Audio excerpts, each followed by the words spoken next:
Bismillah ar-Rahman ar-Rahim. Subhanaka la ilma lana illa ma 'allamtana innaka antal alimul hakim. I am very grateful that the members of this commission have assembled today from faraway places as well as from rain-drenched places like Karachi. But first of all, I would welcome Justice Sajjad Ali Shah to the Commission, who has in fact travelled from Peshawar and started work at Islamabad, probably because of this meeting. I'm grateful that Qazi Saab has spared time from his vacation, and Ashtar Saab has gathered the strength to. He's not on record. He's not on file, is he? Ashtar Saab has disappeared from the screen. जी क्या हुआ?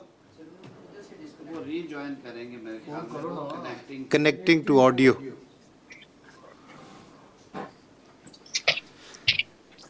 So, shall we continue without a?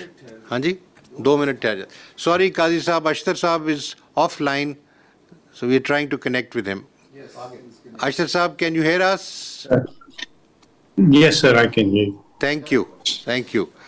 So, welcome and thank you for joining us from London.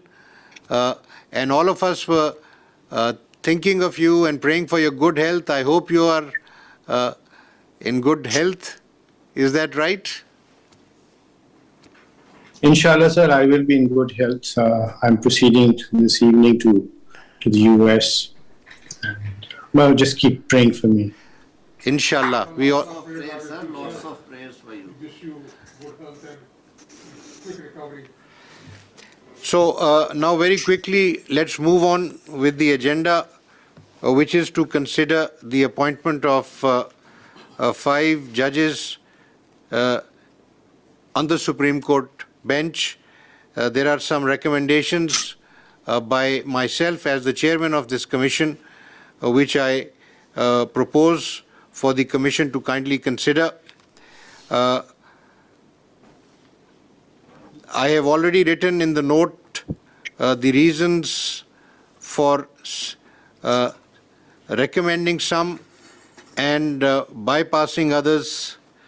The paper book that you have received contains some data, and the detailed data is available in the larger paper books, which unfortunately I think neither Qazi Saab nor Ashtar Saab have received, because we sent that material through email and through WhatsApp.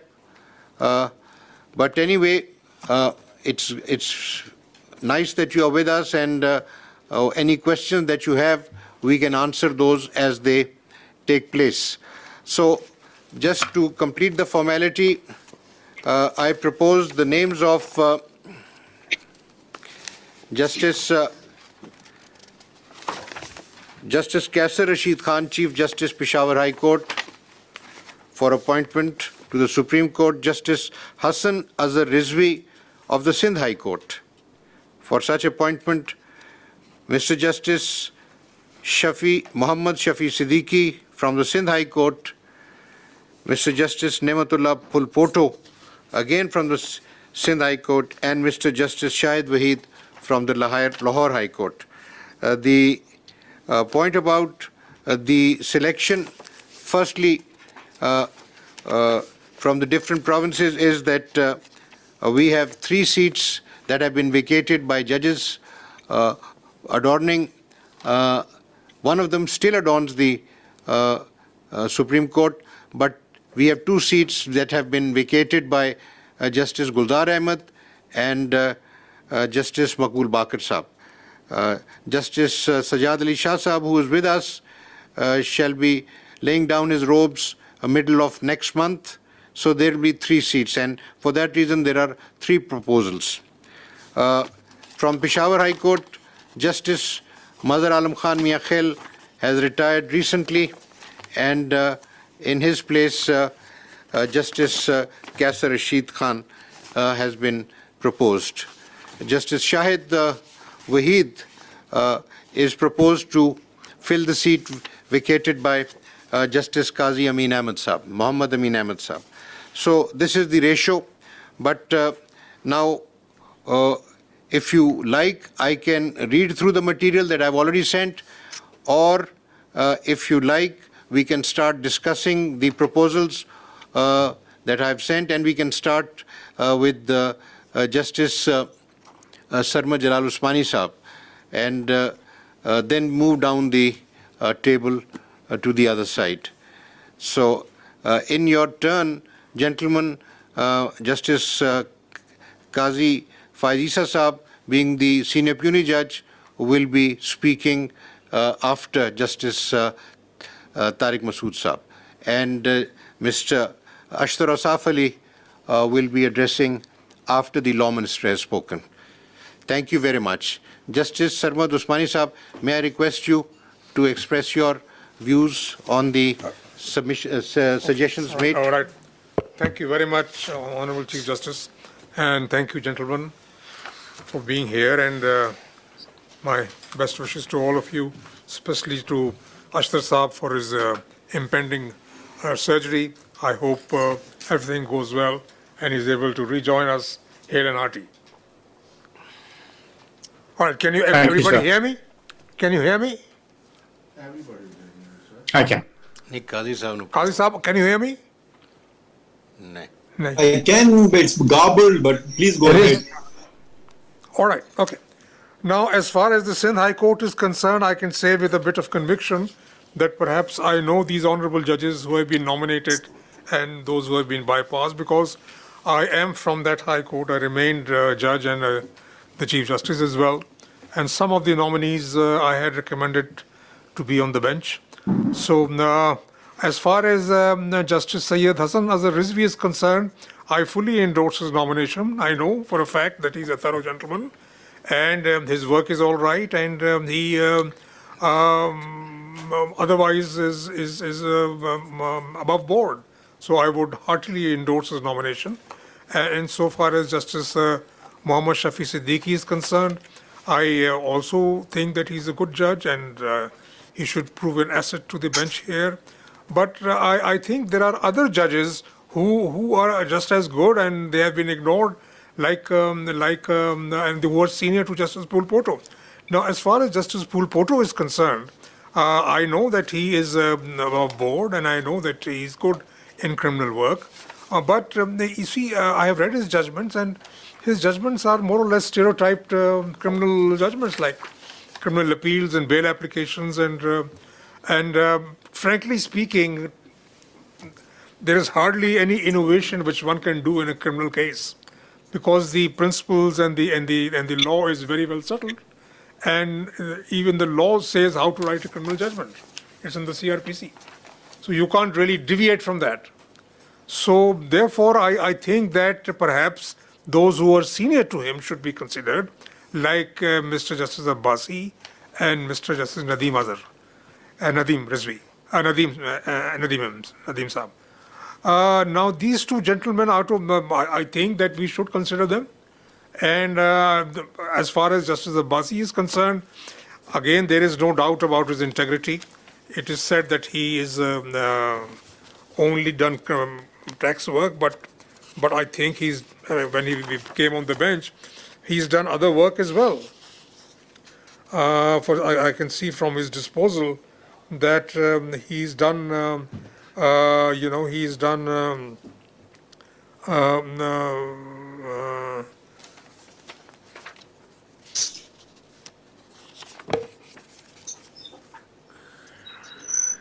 he's done work, but mostly he's done tax work, all right, but he's done family, he's done rent, he's done bail applications, he's done miscellaneous work, and appeals, criminal appeals also he's done. And so there is civil revisions, high court appeals. So tax cases, of course, because he was always a tax lawyer, so I suppose he was put on the tax bench, and the maximum number of disposal is regarding his tax matters. But that's no surprise. because obviously he has always remained a tax lawyer and he specialized in taxation. But otherwise, I find him to be a rounded gentleman. It is said that perhaps his demeanor is a bit towards his fellow judges and towards the bar is perhaps a bit strict, and maybe he's not a very congenial sort of a person, to put it that way. But I have found him, I have been meeting him over the years. I have never found any sort of defect in this part of his personality. He's always been very nice and, very pleasant as far as I'm concerned. So, no, but I'm sure that if the Honorable Chief Justice must have made his investigations, and I'm sure he's right. But I believe that this whatever has been said about him was due to the fact that he was bypassed, not once but twice. So therefore, he was slightly bitter about it. So you see, if a person is bypassed for no rhyme or reason, and obviously he may be slightly bitter. If a person, for example, is prosecuted for no rhyme and reason, and ultimately it turns out that he's been wrongly prosecuted, obviously that person will be bitter. So perhaps I don't think this may be a flaw in his character. This could probably be something which boiling up inside him, and maybe sometimes he expresses it. But otherwise, I found him to be all right. I mean, he writes reasonable judgments. He writes good judgments also. I've read his judgments. And he is amenable to work, to disposal. And insofar as Nadeem Saab is concerned, his disposal is low. I agree with that. And perhaps, I don't know, for whatever reason, he's not being writing too many judgments. But the judgments which he writes are up to the mark. That I can say. So my thinking would be that perhaps we could consider either one of these gentlemen to be appointed rather than going down the line and appointing Mr. Pulpur. So that's as far as these from Sindh are concerned. As far as the gentleman from Peshawar High Court is concerned, obviously he's the senior most, and I'm sure that from his the type of work he's done and from his judgments also, I find is up to the mark, and I'm sure that he is a gentleman. So I would fully endorse his candidature, and similarly I would endorse the candidature of Mr. Waheed, Justice Waheed, because the other three gentlemen, I've seen their judgments, and I think that as far as judgment writing is concerned, as far as the quality of the judgments are concerned, Justice Waheed is much above them. And so therefore, and otherwise he's a gentleman, he's above board, so I would endorse that. Thank you very much. That's all I have to say. Thank you, sir. Thank you. Justice Sajad Ali Shah Sahab. Thank you very much.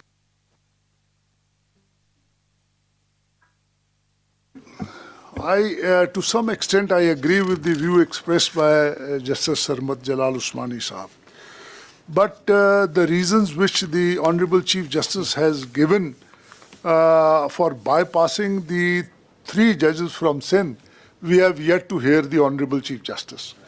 So far as these three judges are concerned, which are under consideration, so I personally know them, I have worked with them, and I have found them excellent gentlemen. They know the law, and I think anyone who practices in Sindh would not be able to raise a finger on any of their qualities. So I fully support all the three nominees. Thank you so much. And So far as Mr. Kaisar Rashid is concerned, sir, he is the Chief Justice, and the data given we have seen, and I also fully endorse his nomination. And though I do not know much about Mr. Shahid Waheed, but I again rely on the data provided to me, and I feel that his nomination is also fine, sir. thank you very much. Justice Ijazul Hasan Sahab. Thank you very much, sir. I welcome Justice Usmani, Justice Sajad Ali Shah, who has joined us for the first time. Mr. Tarar has been here for a while, and the representative of Pakistan Bar Council. He's a very senior counsel. Welcome to you all. Qazi Saab, Attorney General Saab.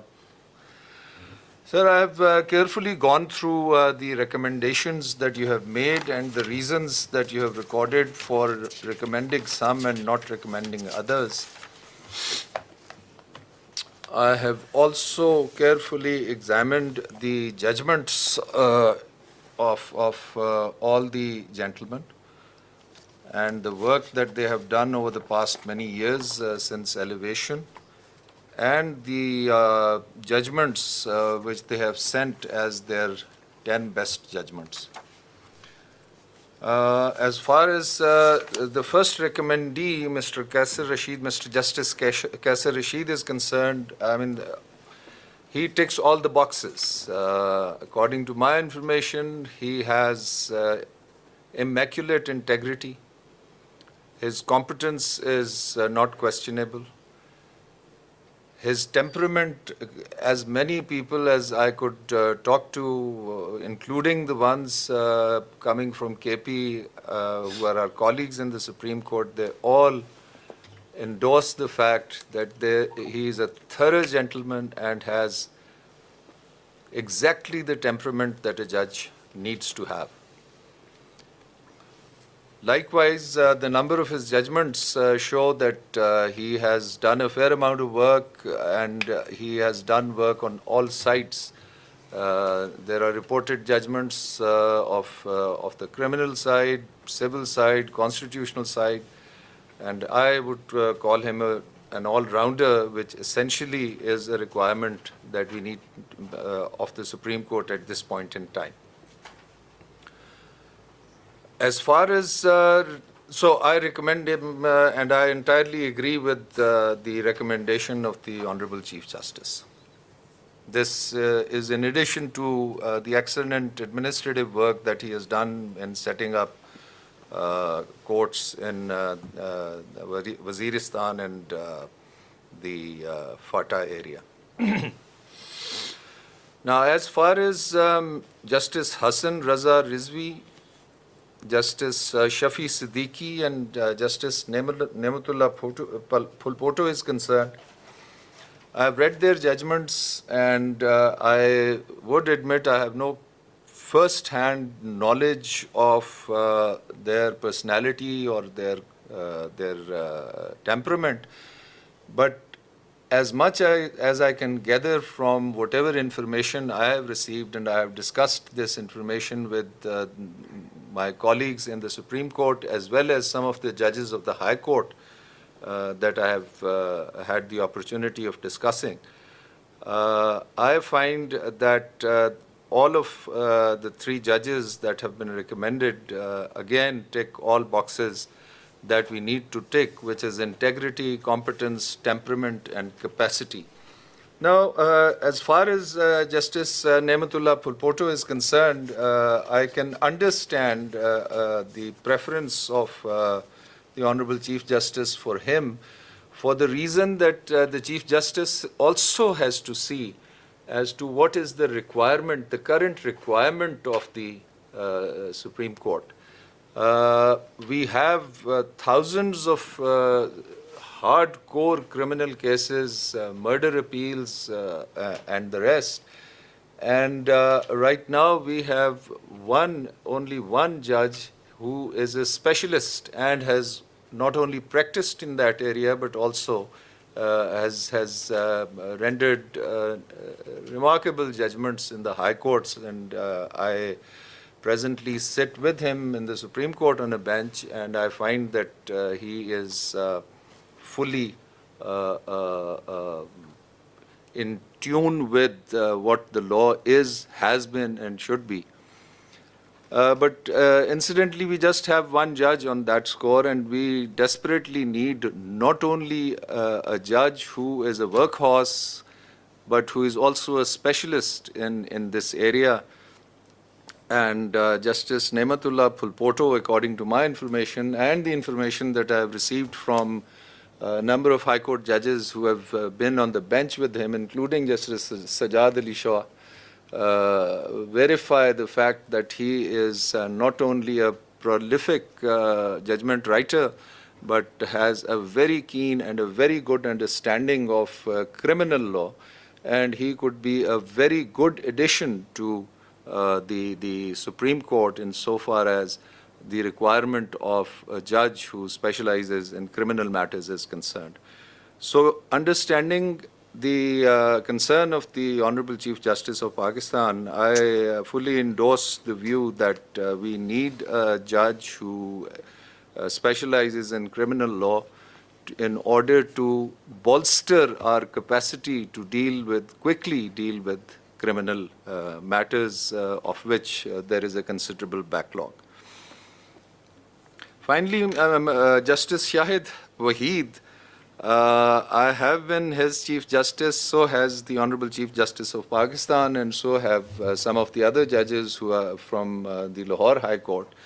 And all of them are very clear about his capacity, his integrity, and his ability to write very good analytical judgments, and the quality of judgments, as Justice Sarmat Jalal Usmani has just said, is way above the first three gentlemen, who incidentally, the Honorable Chief Justice has been working on the civil side, but as has been noted, for a number of years he doesn't have any reported judgments. And whatever judgments have been reported deal with very routine matters. On the other hand, the gentlemen at number 2 and number 3 are again judges who have written routine judgments on the criminal and civil side, and do not, in my opinion, match up to the level of analysis and innovation in civil law that Justice Shahid Waheed is capable of doing. An additional advantage of elevating Justice Shahid Waheed is that, again, hardcore civil side expertise we do need in the Supreme Court at this point in time. And Justice Shahid Waheed has done a lot of work as a practicing lawyer, as a judge of the High Court, as well as when he sat in the division benches dealing with hardcore civil matters for which there is a requirement in the Supreme Court. Plus, in my humble opinion, Justice Shahid Waheed has the temperament and the capacity that we require in the Supreme Court with the sort of work we have. Just one final note that essentially the Chief Justice of Pakistan is the head of the team that he has to field in order to deal with all matters, civil, criminal, constitutional, which come to this court. And he has threadbare and very impartially looked at the various merits, demerits, strengths and weaknesses of all the judges, which is evident from the fact that he has made an extra effort not only to call for their 10 best judgments, but he has also made an effort to ask for judgments of other judges, junior and senior to this particular nominee, and has made an assessment with which I find myself in entire agreement. So I would wholeheartedly endorse all 5 recommendees that the Honorable Chief Justice has placed before this Commission. Thank you very much. Thank you, Judge Saab. May I request Justice Sardar Tariq Masood Saab to apprise us of his ideas and thoughts. Thank you very much, sir. अशर साहब, अल्लाह आपको सेहत दे, आपकी मेहरबानी कि आप हमारे साथ हैं इस कंडीशन में भी। और मैं वेलकम करता हूँ जनाब सजाद शाह साहब को कि वो हमारे मेंबर जुडिशल कमीशन के मेंबर बने, और मैं ये भी कहता हूँ कि ना सिर्फ ये बहुत ही लकी हैं, बल्कि इनको प्रिविलेज मिला है कि अपने ही सक्सेसर को ये खुद ही अपॉइंट करके जाएं, which he did. Now, the recommendation which were given to us, these are, first of all, these are contradictory. On one hand, it was said that there would be a seniority plus competence, and for that purpose, from each high court, 3, 4, or 5, 6 judges will be judged. But we have seen that on the principle of seniority, the Chief Justice of Peshawar Court was nominated for appointment as a judge of Supreme Court. No data whatsoever for the other judges have been provided to us to make a comparative analysis. Presently, there are 4 vacancies for appointment as judge of the Supreme Court, and according to Article 175(8) of the Constitution of the Islamic Republic of Pakistan, the Commission by majority of the total member can nominate 1 person for each vacancy to the Parliamentary Committee for appointment as judge of the Supreme Court. So the Constitution is not giving any mandate to this Commission for appointment of a judge of the Supreme Court for anticipated vacancies, which is being done now. Although in Rule 3.1 of the Commission, word anticipated is mentioned, was introduced, but the rules cannot overrule the article of the Constitution, which otherwise is quite clear, having no ambiguity. The letter dated 20th July 2022 is silent as to who amongst the judges of the High Court of Sindh has been proposed for anticipated vacancies. If this principle is to be followed, then of course we all and the other judges of the Supreme Court may be allowed to propose their successor, and they also be nominated and approved for appointment as anticipated judges of the Supreme Court. मेरी ख्वाहिश तो कम से कम ये है, बाकियों के बारे में कुछ नहीं कह सकता. Even otherwise, if we approve all the nominees judges, then of course number of the judges in the Supreme Court will be 18, which is against the Constitution. Although under Section 177 of the Constitution, the eligibility for appointment of a judge, as a judge of the Supreme Court is 5-year service as judge of the High Court. But practice and propriety always demand that seniority principle shall be considered first, and in case of appointment of a junior judge, while ignoring the senior, and that too without assigning any valid reason. I will valid पे मैं जोर दे रहा हूँ जी. Eyebrow may be raised regarding their working in the relevant high courts. It was decided in the previous meeting of the Judicial Commission that there should be, sorry ऐसे वो आ रही है उसके ऊपर वो मिस्ट आ रही है, वो मुझे समझ ही नहीं आ रहा. अच्छा, that there should be criteria for appointment of the judges in the High Court and the Supreme Court, and for the said purpose a committee was constituted to suggest suitable amendments in the relevant rules and propose a criteria for appointment of judges to the Supreme Court. However, Unfortunately, neither the criteria nor the amended rules have been framed by the said committee till date. Although the Honorable Chief Justice has stated on previous meeting that integrity, capacity, temperament, and one thing more, competence, have been settled in that meeting. But even then, that has not been converted into the rules, and the matter was deferred for further deliberation to judge how the criteria will be determined.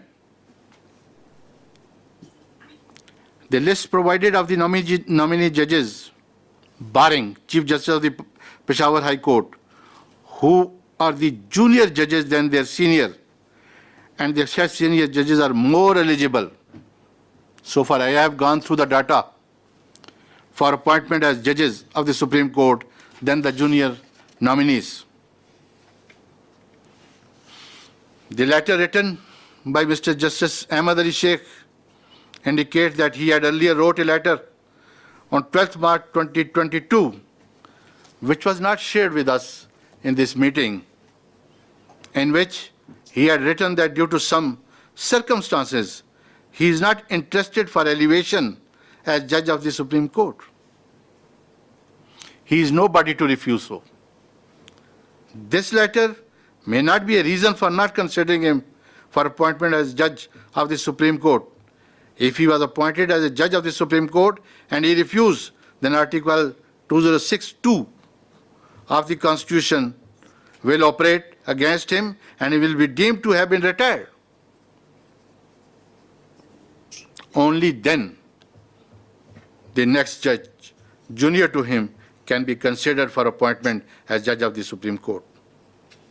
Even otherwise, in the Constitution, there is no provision or concept for getting consent or refusal from a judge, Chief Justice, for appointment as a judge of the Supreme Court. On the other hand, Justice Atar Minallah, who is second to Justice Ahmad Ali Sheikh in seniority amongst Chief Justices of the High Court of the country, has been superseded and completely ignored. No data or record regarding his work and capacity has been provided to the Commission. There is no reason available on record as to why he has been superseded. His integrity, capacity, temperament, etc. is above board, which is known to everyone.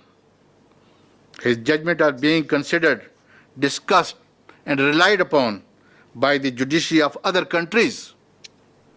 Nobody can raise a finger toward his integrity, capacity, etc. But surprisingly, he was ignored despite the fact that he is the most senior judge amongst the Chief Justice of the High Court. हमारी एक informal सी meeting पहले हुई, उसमें chief साहब का कहना ये था कि इस्लामाबाद हाई कोर्ट का जज का यहाँ लाने का कोई कंसेप्ट है ही नहीं. 175 में इस्लामाबाद हाई कोर्ट का जिक्र है. 175 में इस्लामाबाद हाई कोर्ट में जजेस बनाने का भी जिक्र है. 175 में ये लिखा गया है कि जजेस को जब सुप्रीम कोर्ट लाया जाएगा वो फ्रॉम दी हाई कोर्ट से लाया जाएगा. वहाँ किसी का नाम नहीं लिखा होगा, पंजाब से लाया जाएगा, सिंध से लाया जाएगा, कोयटा से लाया जाएगा, वो लाया जाएगा. So the high courts, there are 5 high courts.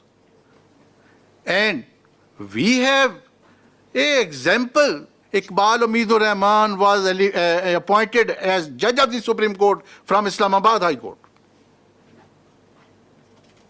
So his ignorance, usko ignore karna, this is, I say, he is the most senior Chief Justice of all the high courts. But he has been ignored at all. And there is no reason for that. It is quite clear that in the High Court of the Sindh and the Lahore High Court, and amongst the Chief Justices of all the High Courts, there are many senior judges than the nominees. for appointment as the judge of the Supreme Court.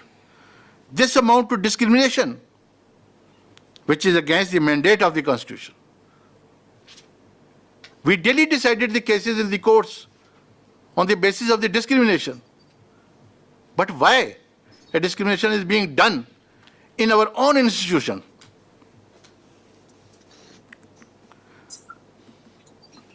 On the other hand, the propriety demands that the seniority must be considered first. If anyone is found not capable, despite being senior, for appointment as judge of the Supreme Court, valid reason, I just say again and again, valid reason.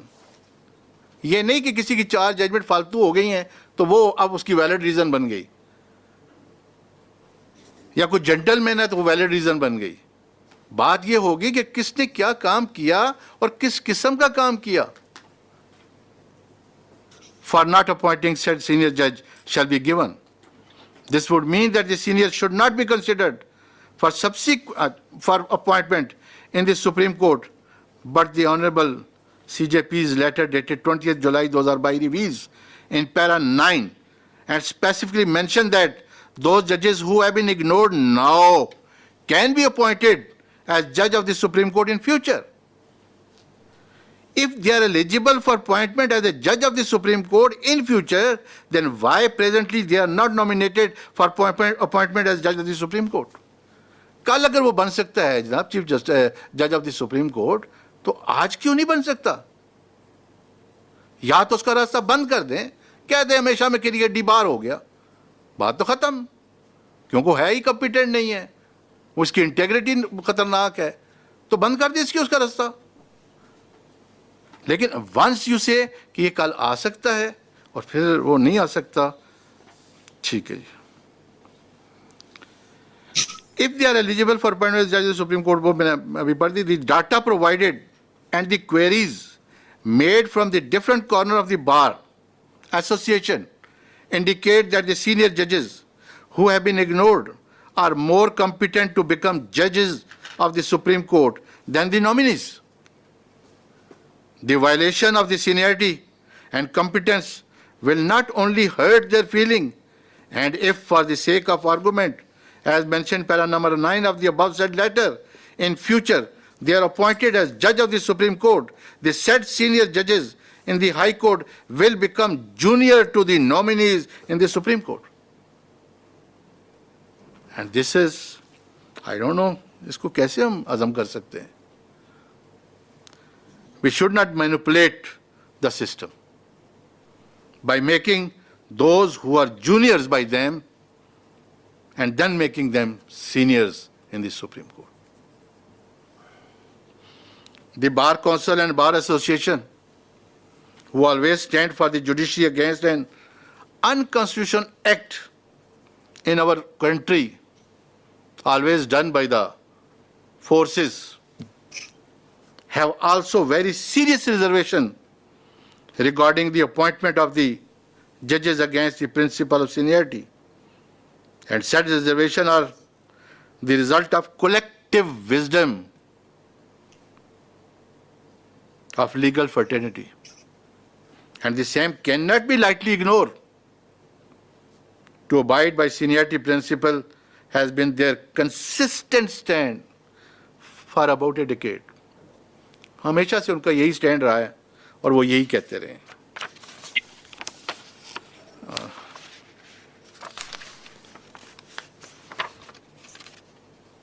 Sorry, sir. So far, nominees from the High Court of Sindh are concerned, no data of Mr. Justice Ahmad Ali Sheikh is provided, and data provided regarding the nominees, along with the 2 senior, indicate that Mr. Justice Irfan Sadat Khan authored 169 detailed judgment and 28 short judgment out of 197 reported judgment. ये जो data from किया गया पतली copy में, मैं वहाँ से पढ़ रहा हूँ सर, आप भी सामने रखना कि देखना चाहिए, देखना, मैं वहीं से करूँ.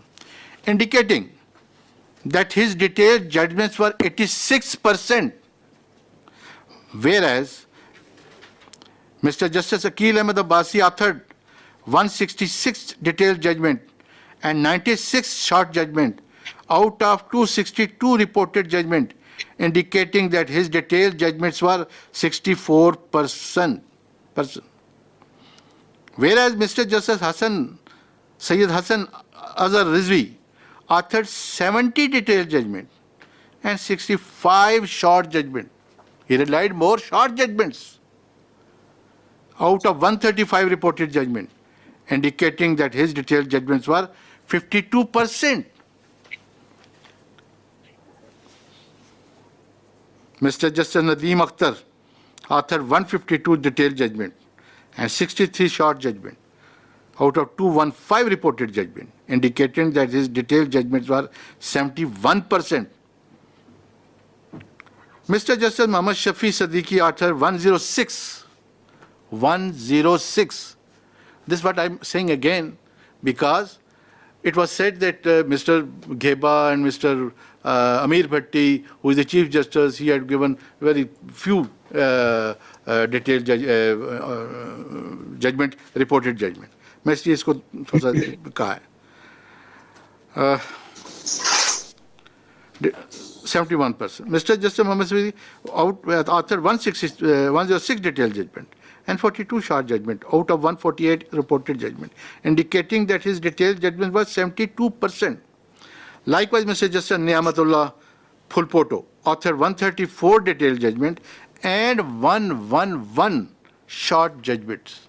We all know in फौजदारी केस कैसे शॉर्ट जजमेंट लिखी जाती हैं, किस तरह लायर्स को कहा जाता है विड्रॉ करो, क्या करो, you know everything, we know everything. Out of 245 reported judgment indicated, and his detailed judgment were 55%. This equation also points out that the ignored judges have given more detailed judgment than some of the nominees. Rather, Mr. Justice Irfan Sadat Khan has authored 86% detailed reported judgment, which are highest than the judgment of the nominees. सबसे ज़्यादा है उसकी. But he has been ignored. He is not competent. उसकी capacity नहीं है लिखने की. इसलिए even the reported judgment of Mr. Justice Irfan Sadat Khan and Mr. Justice Akil Abbasi are more than the reported judgment authored by Mr. Justice Sayyid Hassan Azhar Rizvi and Mr. Justice Muhammad Shafi Siddiqui of the High Court of Sindh. Now, the data so collected from the computer bench of the Supreme Court indicate that 4.8% judgment authored by Mr. Justice Irfan Sadat Khan were set aside, whereas his 57.6% judgments were upheld. 3.5 judgments authored by Mr. Justice Akil Abbasi were set aside, whereas his 44% judgments were upheld by this court. 5% judgment handed down by Mr. Justice Sayyid Hassan Azhar Rizvi were set aside, whereas his 56 judgments were upheld by this court. 4.9% judgment authored by Mr. Justice Muhammad Shafi Siddiqui were set aside, whereas his 60% judgment were upheld by this court.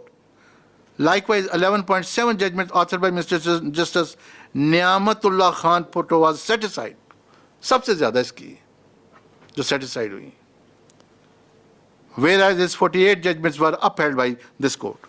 The above data and percentage of set aside judgment authored by Mr. Justice Irfan Sadat Khan and Mr. Justice Akil Ahmed Abbasi are lesser in number than the other nominees, judges of the High Court of the Sindh, which indicate the better competency and command of law of the said two senior judges. The reported judgment of Mr. Shahid Wahid of the अब Lahore out की बात कर रहा हूँ, वहाँ तो मैं ख़त्म कर दिया. The reported judgment of Mr. Shahid Wahid of the Lahore High Court are less than the judgment authored by Mr. Justice Shujaat Ali Khan. The detailed reported judgment of Mr. Justice Shahzad Ahmad Khan Gheba, Shahzad Ahmad Khan and Shujaat Ali Khan are higher than the judgment of Mr. Shahid Wahid and almost equal to Mr. Justice Muhammad Amir Bhatti. So this comparative chart annexed with the record also indicate that senior judges are more eligible than the nominees judges. 2.6% judgment authored by Mr. Justice Amir Bhatti were set aside, whereas his 76.5% judgments were upheld by this court. 18.2 judgment authored by Mr. Justice Malik Shehzad Ahmad Khan. Sorry, sir. Ek minute. Bismillah.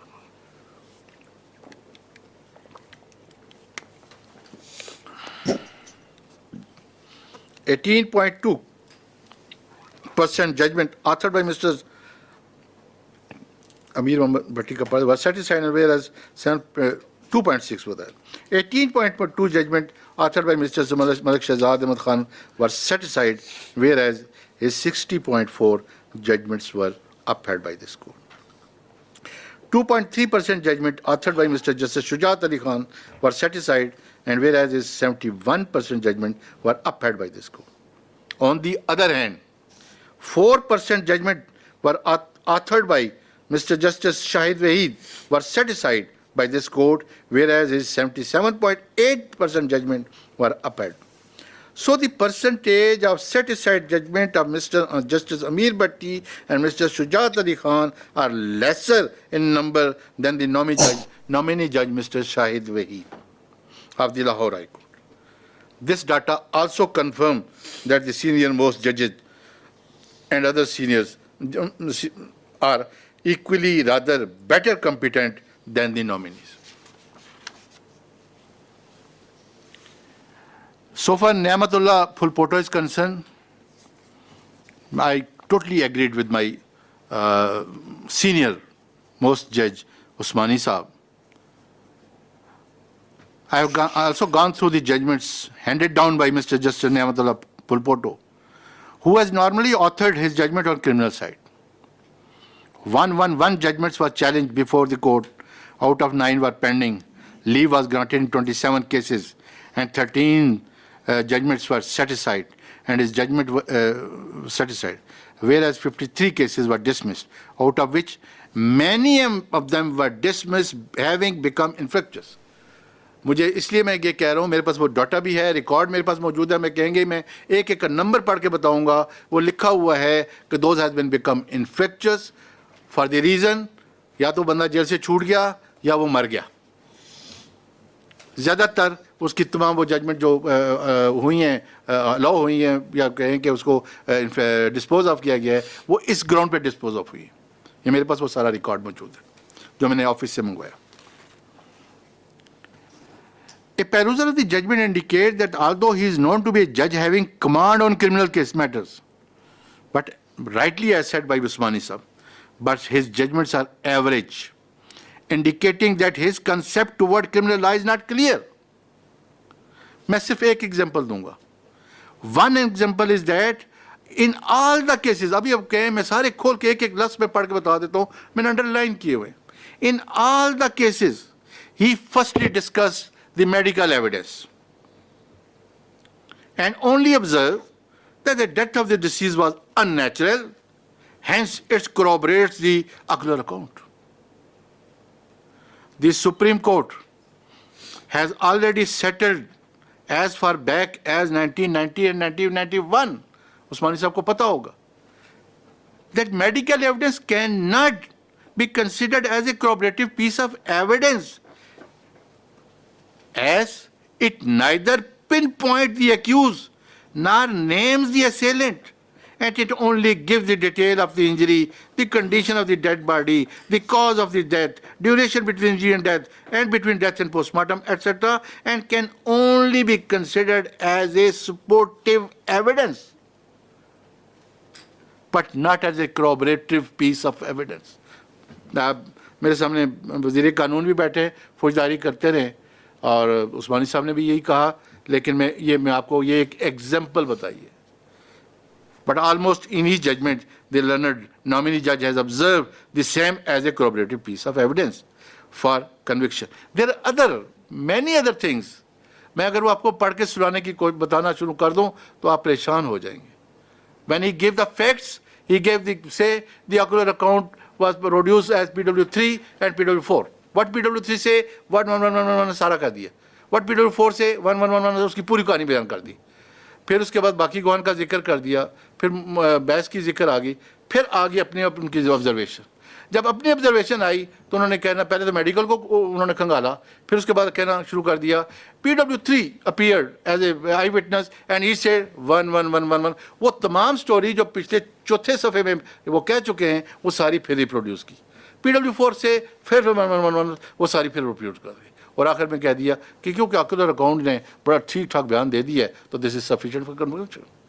तो कहाँ है वो appraisal and re appraisal of evidence का जो principal बनाए गए this court के, वो किधर हैं? मुझे तो कहीं नजर नहीं आए इन जजमेंट्स में.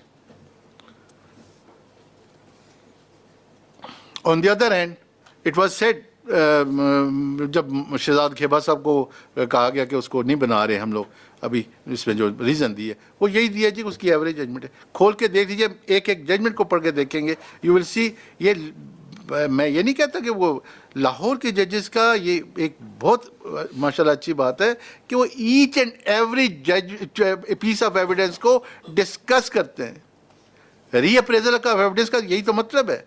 हम सुप्रीम कोर्ट में तो ये कह सकते हैं कि नो बस ठीक है, it's alright, both the courts have seen and we are not going to say. हमारा तो और बात है, लेकिन जब अप्रेजल करना है ट्रायल कोर्ट ने, रीअप्रेजल करना है. Reappraisal mean the whole reappraisal, not a summarily करना है. तो ये ऑलमोस्ट इन दी जजमेंट यही कुछ कहा है उन्होंने जी. His reasoning against the settled principle of appraisal and reappraisal of the evidence. What is even more worrying is that he adamantly refuses to read or follow our 30-year-old Supreme Court precedents. Thus contravenes Article 189 of the Constitution. But he has been nominated. Okay. The information so far I have gathered from different corners of Sindh is that his integrity is also questionable.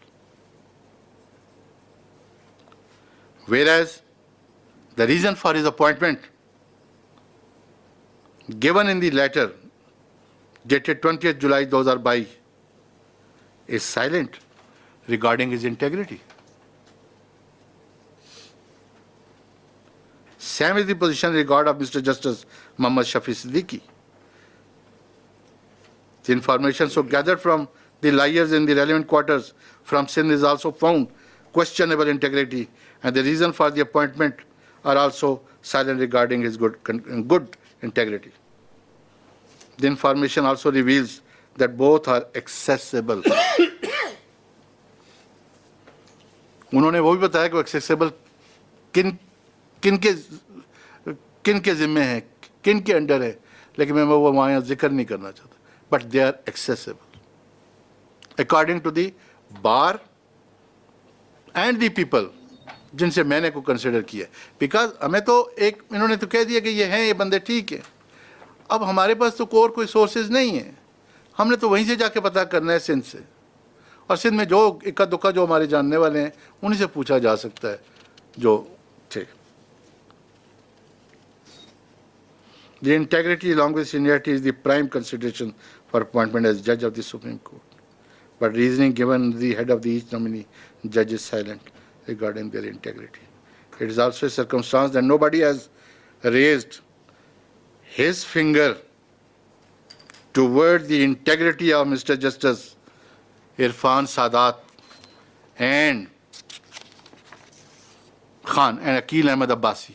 यहाँ भी आप लोगों ने जिन लोगों ने कहा है उन्होंने कम उनकी इंटेग्रिटी के बारे में किसी ने कोई बात नहीं की. So far temperament of Mr. Justice Akil Ahmed Abbasi is concerned, the same is not supported from any corner of the legal fraternity, and this fact by itself is not sufficient to debar such a nice judge who work appreciably and being respected in legal fraternity due to his integrity and competency. Sir temperament, खाली temperament की वजह से किसी जज को debar कर देना, तो ये तो मैं समझता हूँ अगर हम अपना यहाँ सुप्रीम कोर्ट में अगर हम देखें تو کئی دفعہ ہمارے ججز ٹیمپرامنٹ لوز کر جاتے ہیں وکلا کی نالائکیوں کے اوپر, وکلا کی کسی بات کے اوپر کر جاتے ہیں. لیکن اس وجہ سے اس کو نکال دیں, اس کو نومینیٹ نہ کریں, صرف اس وجہ سے. Otherwise he every thing was equal. وہ کمپیٹنٹ بھی ہے, وہ سینئر بھی ہے, سب کچھ ہے, لیکن نہیں ہے. سر میں 2 باتوں کا جواب دے دوں, پھر میں آخر میں وہ بتاؤں گا کہ میں کن کو کر رہا ہوں, کن کو نہیں کر رہا. دیکھیے سر, آپ نے کہا کہ وہ کیسر رشید والا بات میں نے پہلے ہی کہہ دی. آپ نے اس کا کمپیریٹیو ڈاٹا ہمیں نہیں دیا کہ ہم اس سے کسی طریقے سے وہ کر سکیں. امیر بھٹی کے بارے میں کہتے ہیں ہی از اے گڈ جج, اور میرے بھائی نے یہ کہا کہ ہمیں ہارڈ کور سول کا بندہ چاہیے. Amir Bhatti work in Multan district judiciary district courts for decades. اس کا ہارڈ کور کا اتنا تجربہ ہے سول سائڈ پہ, ریونیو سائڈ پہ, ہر سائڈ پہ, کہ could be a good addition in this institution for that purpose. اور کرمنل کے لیے پھل پوٹوں کو لانے کی ضرورت بجائے آپ یہ دیکھیں کہ یہاں کرمنل کے کیسز کتنے تھوڑے سے ہی ہیں, اتنے زیادہ نہیں ہیں. یہاں سول کیسز جو ہیں وہ ملٹیپل تھاؤزینڈ اینڈ تھاؤزینڈ میں ہیں. اصل کیسز تو وہ ہیں جن کو ختم کرنا ہے, جن کے لیے میکسیمم ججز یہاں پہ سول کے پہلے ہی اویلیبل ہیں. فوجداری کے تو اکا دکا ہے بقول اعجاز الحسن صاحب کے. تو اس لیے میں یہ سمجھتا ہوں کہ he is the most competent and suitable person. Now I conclude کرتا ہوں جی. آئی ود آل ریزرویشن, میری ریزرویشن ہمیشہ یہ رہی ہے جی سینئرٹی کی. یہ سینئرٹی پرنسپل کو جب بھی ہم وائلیٹ کرتے ہیں اس ملک کے لیے کچھ اچھا نہیں ہوتا. I with all above reservation is not inclined to approve the proposal for appointment of Mr. Justice Sayyid Hassan Azhar Rizvi, Muhammad Shafi Siddiqui, Niamatullah Phulpoto, falling at serial number 4, 6 and 7 of the seniority list respectively in the High Court of the Sindh, and Mr. Justice Shahid Waheed falling at serial number 4 of the seniority list in the Lahore High Court. As we have been provided comparative record, and I say that from the above comparative discussion, I am confident that in view of the seniority principle, integrity and competency, Mr. Justice Muhammad Amir Bhatti is suitable for appointment as Judge of the Supreme Court on vacant seat. Likewise, on the principle of seniority, Mr. Justice Ahmad Ali Sheikh, keeping in view his vast experience as the Chief Justice of the High Court of Sindh and his earlier consideration for appointment as an ad hoc Judge of the Supreme Court, he is also suitable for his elevation as a Judge of the Supreme Court of Pakistan. If he is proceeded under Article 206, then of course Mr. Justice Irfan Sadat Khan and Aqil Ahmad Abbasi are the most suitable judges to be appointed as a judge in Supreme Court of Pakistan, and I approve their name as such. So far, Mr. Justice Qazi Rashid Khan is concerned, although he is a senior most judge of this Peshawar High Court, but surprisingly, no comparative data qua other 2 judges has been provided so that a comparison could be made regarding their competency, integrity, besides seniority. So in my humble view, his matter may be deferred. Thank you very much, sir, Chairman Sahab. मैंने कुछ time ज़्यादा ले लिया. I am sorry. Thank you very much, Justice Tariq Masood Saab. Your analysis is very illuminating, and all that you have said needs to be dealt with during our discussion and will be answered. May I now request Justice Qazi Faez Saab to inform us about his thoughts. Thank you very much. I had informed you of my thoughts by a note dated 25th July 2022, and I would request that that note be made part of the minutes.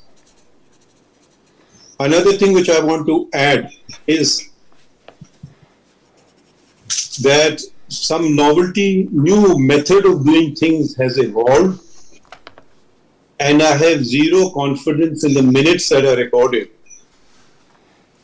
Previously, minutes which were recorded were then sent, were put up in the next meeting or circulated for confirmation. This has arbitrarily been put a stop to, which I have raised in writing a number of times, that the minutes were wrongly recorded, and give me the recording of them which will confirm this. This was withheld from me. The senior most judge of the Supreme Court, a member of the Judicial Commission of Pakistan. So the accuracy of recording of minutes, why this suppression of the truth? I would go one step further. Why are we keeping the public out? Article 19A of the Constitution has been enacted. It gives right of information to everyone. Why proceed behind closed doors? My experience has been, whenever you proceed behind closed doors, it is because one does not want uncomfortable truths to emerge and to suppress them.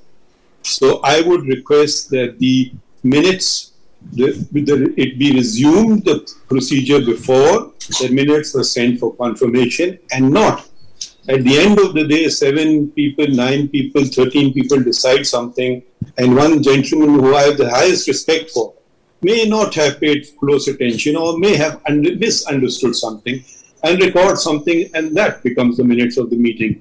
Sir, this practice is not prevalent in limited companies, in any other meeting procedure, and was always the practice of this court. Let us not jettison the good things that we used to abide by.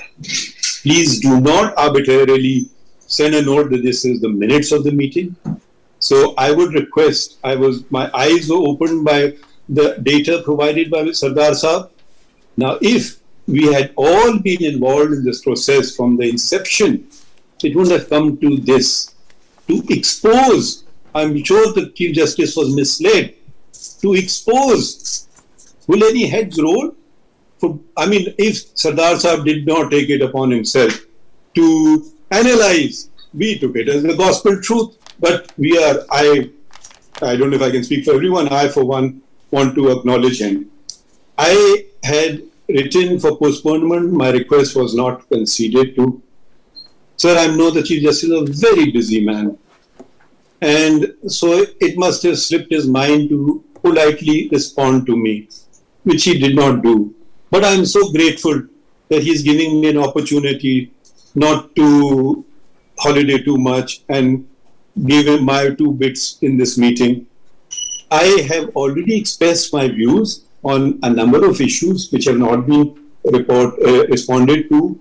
And now, since a number of very honorable members, and undoubtedly the chairman too, will express their views, I will request that I speak last, also because, for the added reason that the 2,500 or so documents that I have never received. So I will be enlightened, and I would like to express my views at the end. Thank you very much. I think Justice Qazi Faez Saab, you should make your statement now, because I will be doing the concluding remarks.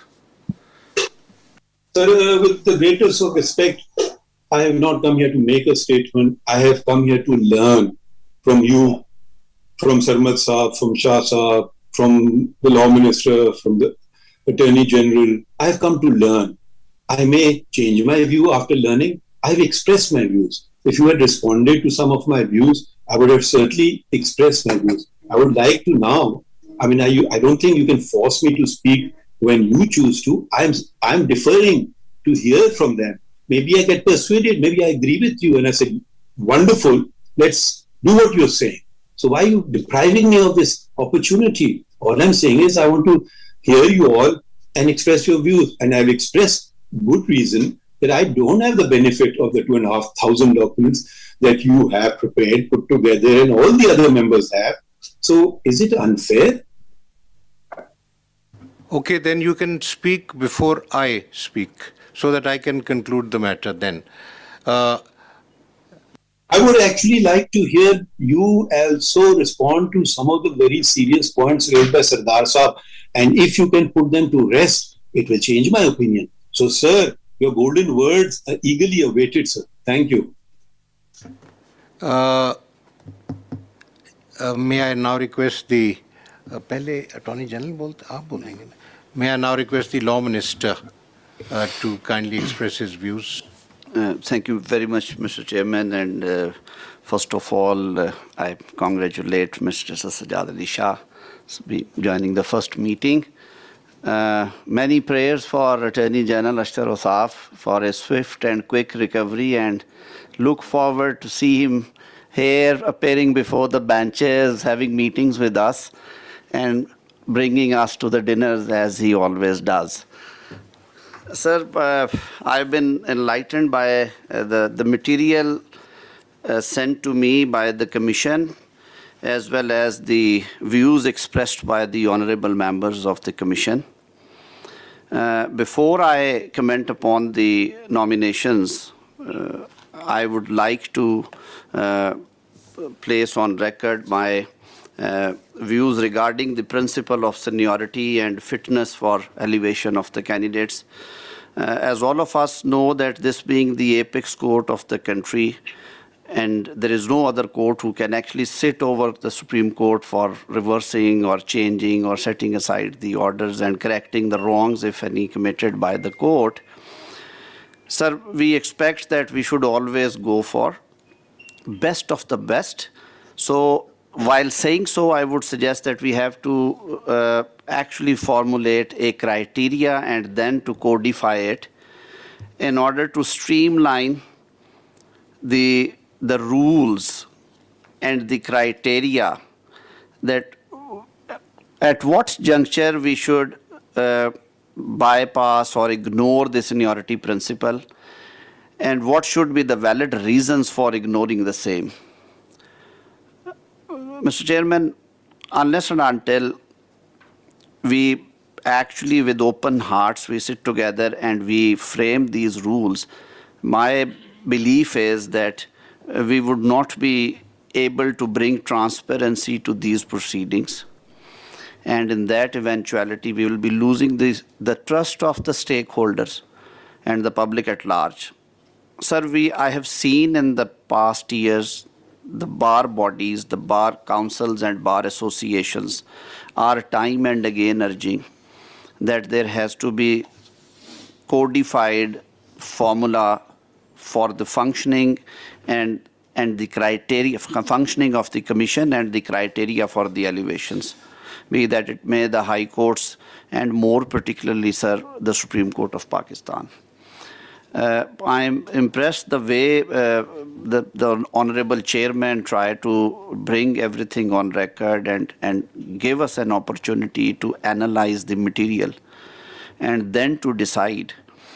But as Justice Sardar Tariq Masood pointed out, sir, when we look into these things, many confusions and many questions arise in our minds. When I gone through the material and the judgments and the data provided by the Judicial Commission of Pakistan to me. And sir, I'm grateful that this time I received the material well before the convening of meeting, and I also appreciate and grateful for the decision taken by the Commission, and more particularly by the Chairman, that at least 7 days notice should be given to convene a meeting for appointment of honorable. Sir, it's a very sacred and noble duty, and we have to put all efforts to ensure that most suitable, competent and spotless candidates should be considered and then appointed for these high offices. Sir, coming to I would not take much time coming to the candidates and their eligibility, starting from the first nominee, Mr. Qazi Rashid, the Honorable Chief Justice of Peshawar High Court. Sir, I agree with the opinion expressed by Sardar Tariq Masood. Sir, it would have been in fitness of things, and it would have been extremely helpful for all of us if rest of the 2 judges or 3 judges, like the judge, the senior puisne judge, and the judge at number 2 in the number 3 in the seniority, their credentials and their judgment should also be placed, since we are actually bypassing the principle of seniority in Punjab and in Sindh. Speaking for myself, sir, I know both the gentlemen, Justice Qazi Rashid and Mr. Justice Ruhul Amin Chamkini, who is the senior puisne judge there. Incidentally, both were honorable members, Pakistan Bar Council in 2010-15 tenure when I was first elected for that office. And I had an honor and opportunity to work with both of them. So as a lawyer, I feel that they were dignified persons.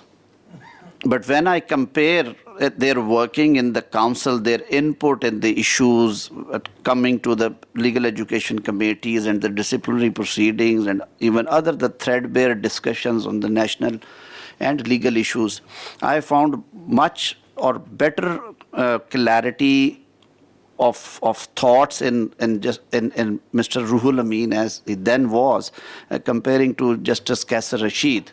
I have never appeared before both of them.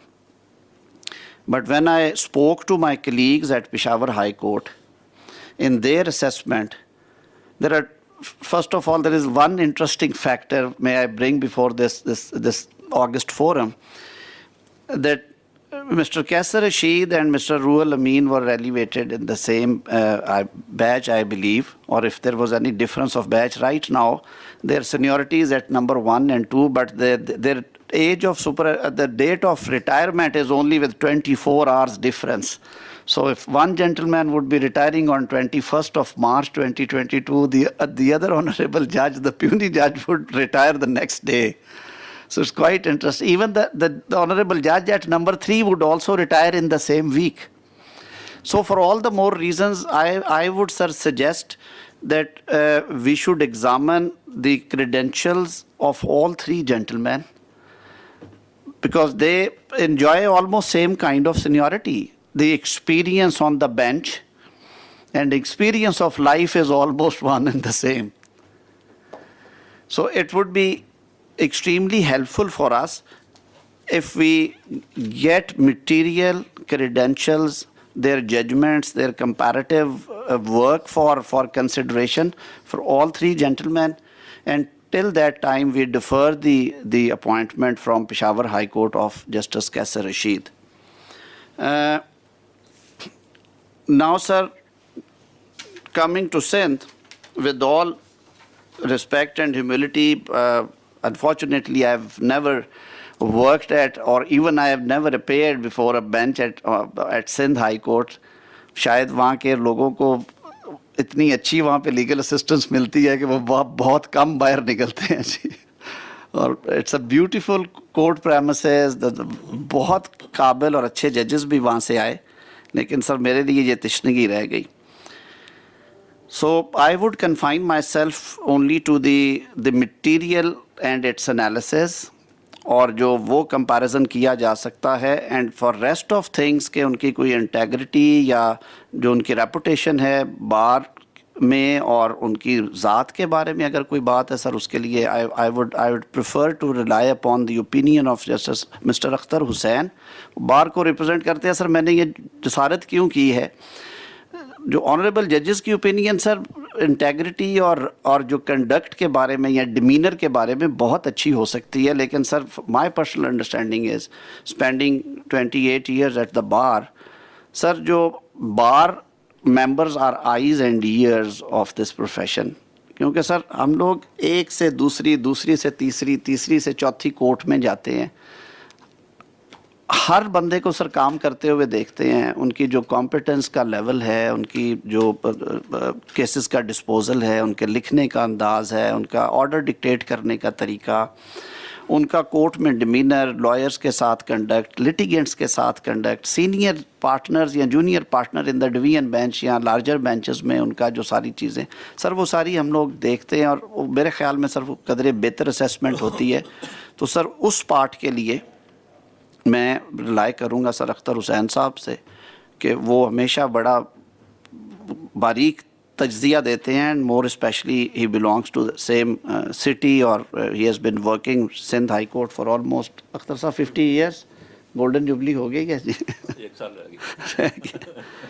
Now sir, as far as the nominations are concerned, I agree to great extent that when we sir the expectancy principle یا ایک خواہش ہوتی ہے آپ کی کہ میں ultimately اپنا کیریئر ایپکس کورٹ میں آ کے وہ کلمینیٹ ہو, تو سر سینئرز کو اگنور کرنے کے لیے میرے خیال میں سر بہت ویلڈ اور ساؤنڈ ریزنز ہمیں درکار ہونی چاہیے. اور میں نے شاید اسی لیے سر شروع میں کہا تھا کہ گورنمنٹ بھی یہ سمجھتی ہے, and I have also discuss this issue with my colleagues in the cabinet جو تھوڑا سا لیگل جن میں انٹرسٹ ہے, and also with the honourable prime minister.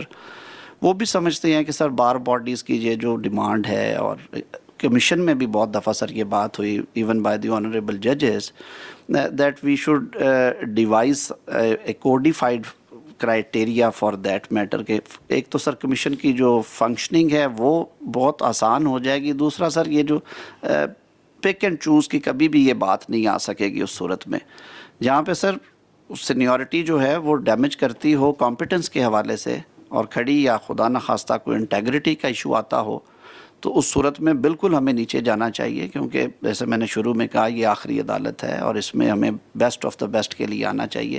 لیکن سر اگر سینئر لوگوں میں ایکولی گڈ یا تھوڑے سے فرق کے ساتھ لوگ بیٹھے ہوں, سر انہیں اگنور کرنا شاید ان کے ساتھ زیادتی ہو جائے. تو اس حوالے سے جیسے یہ انالیسز کر رہے تھے جسٹس طارق مسعود صاحب, میں نے بھی سر دیکھ رہا تھا, تو اگر اس کو ریویو کیا جا سکے اس تناظر میں کہ ان نامینیشنز کو جو سندھ سے آئی ہیں, اسپیشلی جو جسٹس حسن رضوی صاحب اینڈ جسٹس شفیع صدیقی صاحب کی, سر ان کو ایٹ پار دیکھ لیا جائے جو ان کے سینئر ججز ہیں ان کے ساتھ.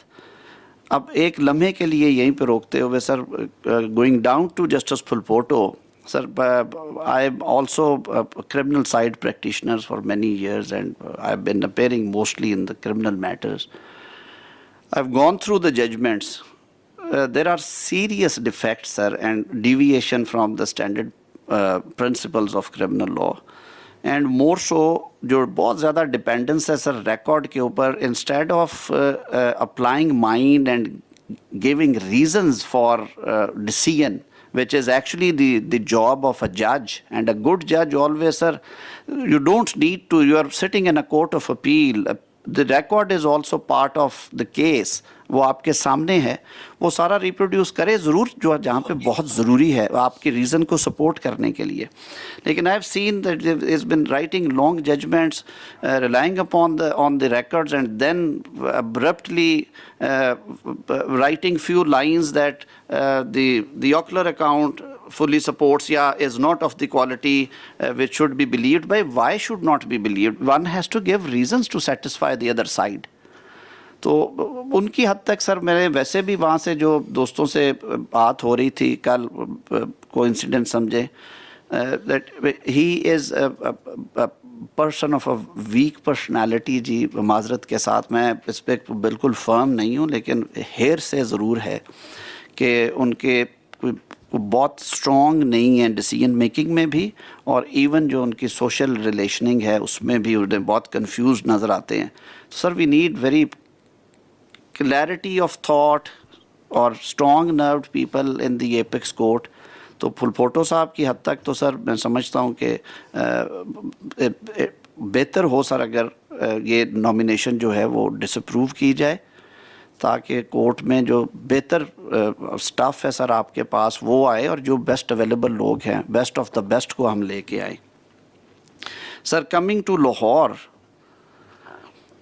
since I practiced most of the time, or I would say the entire career at Lahore High Court, I know the gentleman who has been nominated. We have been appearing together. We have been working together in many of the cases.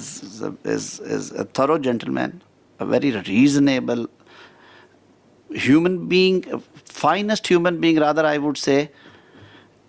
He was a good lawyer and a good judge, though I have not frequently been appearing before him because he most of the time deals with civil or constitutional matters or the other miscellaneous work broadly from the civil or constitutional side.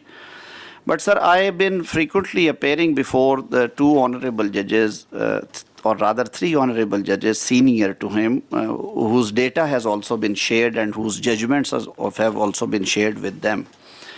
Sir, speaking for myself, if I have given the chance to give one recommendation or nomination before this August forum, I would suggest that the Supreme Court right now needs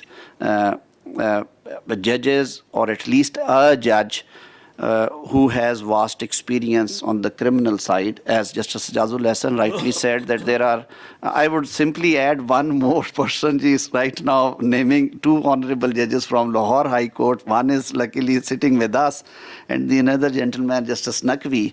They have been practicing on the criminal side. They have been dealing massively, I would say, with the criminal matters.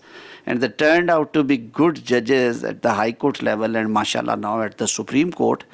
Sir, keeping in view the number of pending cases and the, I would say, the comparatively less criminal side judges in the Supreme Court, I would very respectfully submit that this nomination may please be reconsidered, and Mr. Justice Shahzad Ahmad Khan may be considered to be elevated as judge of Supreme Court.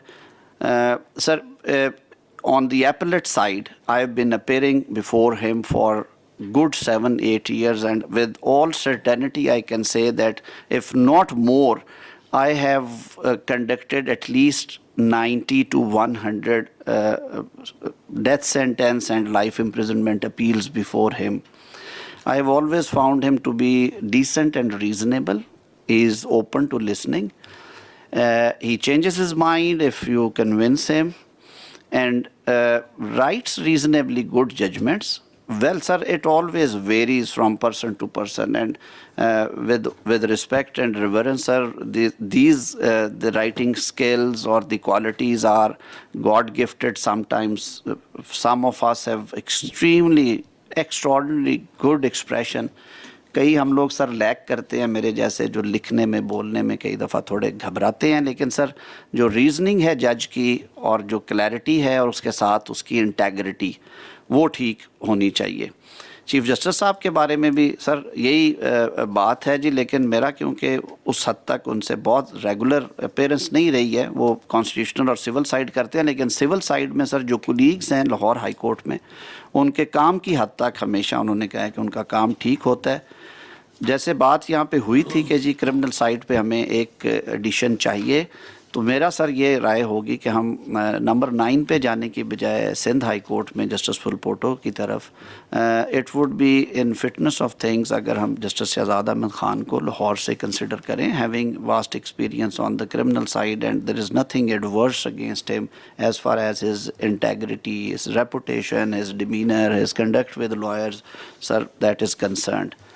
So this is, sir, these are my recommendations, ji. Now, sir, coming to another important point, sir, I would also like if the honorable chair allow me, sir, this process also involves the recommendations or confirmation by the parliamentary committee, which is a constitutional committee consisting of the members of parliament from the Treasury and opposition benches. Sir, I've been a member of that committee as well. I've been specifically requested by my fellow colleagues to bring this thing on record, since the commission is also sitting. And I'll also seek your honor's time as a chief justice. I'll seek your half an hour to submit before you that the feeling of the members of the parliamentary committee is that their recommendations have not been honored whenever they reversed the decision of the Judicial Commission, and almost every time there had been judicial verdict on the same, and 95% decisions have been overturned by the courts. Sir, it's a constitutional body. The Constitution also very clearly states that the doctrine of trichotomy of powers to be adhered to and to be followed and to be respected, sir.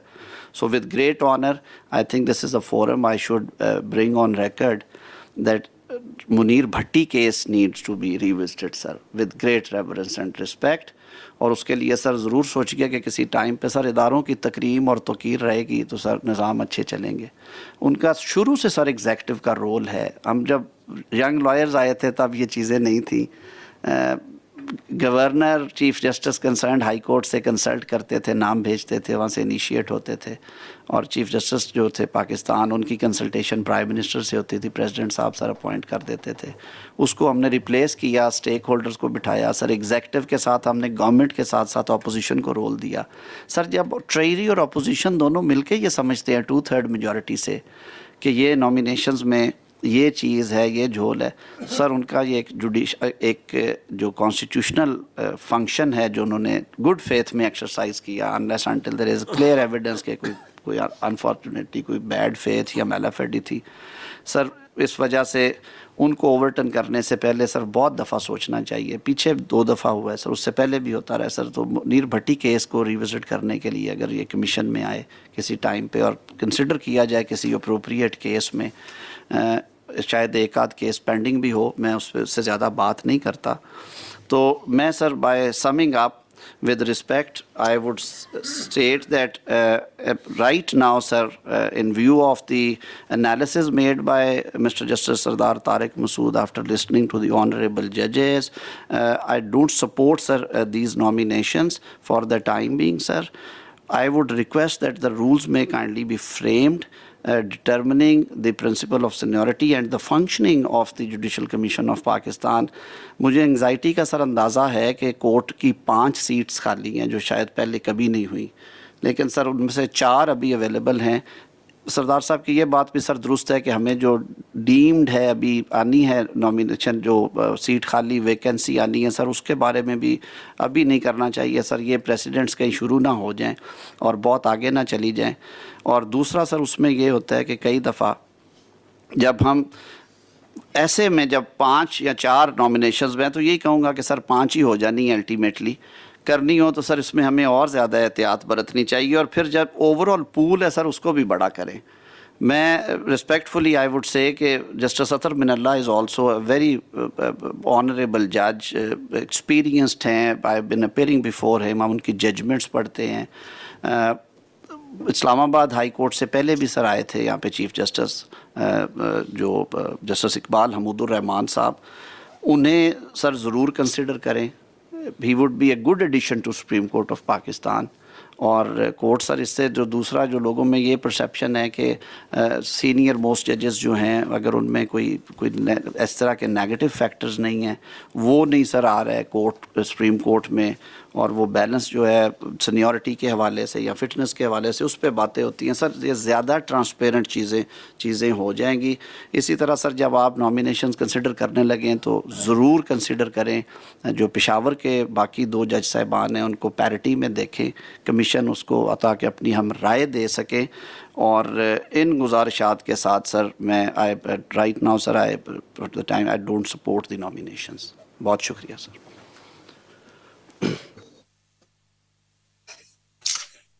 May I request the worthy Attorney General to kindly express his views?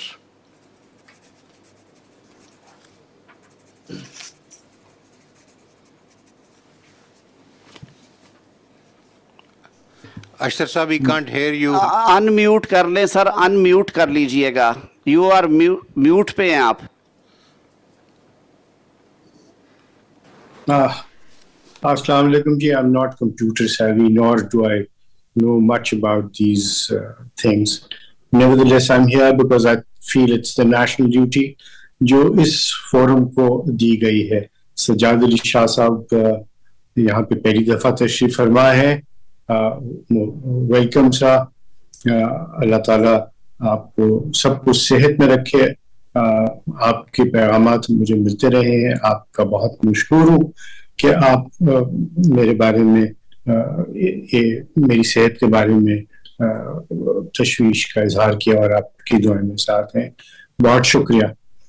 جیسے میں نے پہلے عرض کیا, یہ ایک بہت ہی national importance کی بات ہے اور اس کے اندر ایک بہت بھاری ذمہ داری ہے ہم سب کے اوپر.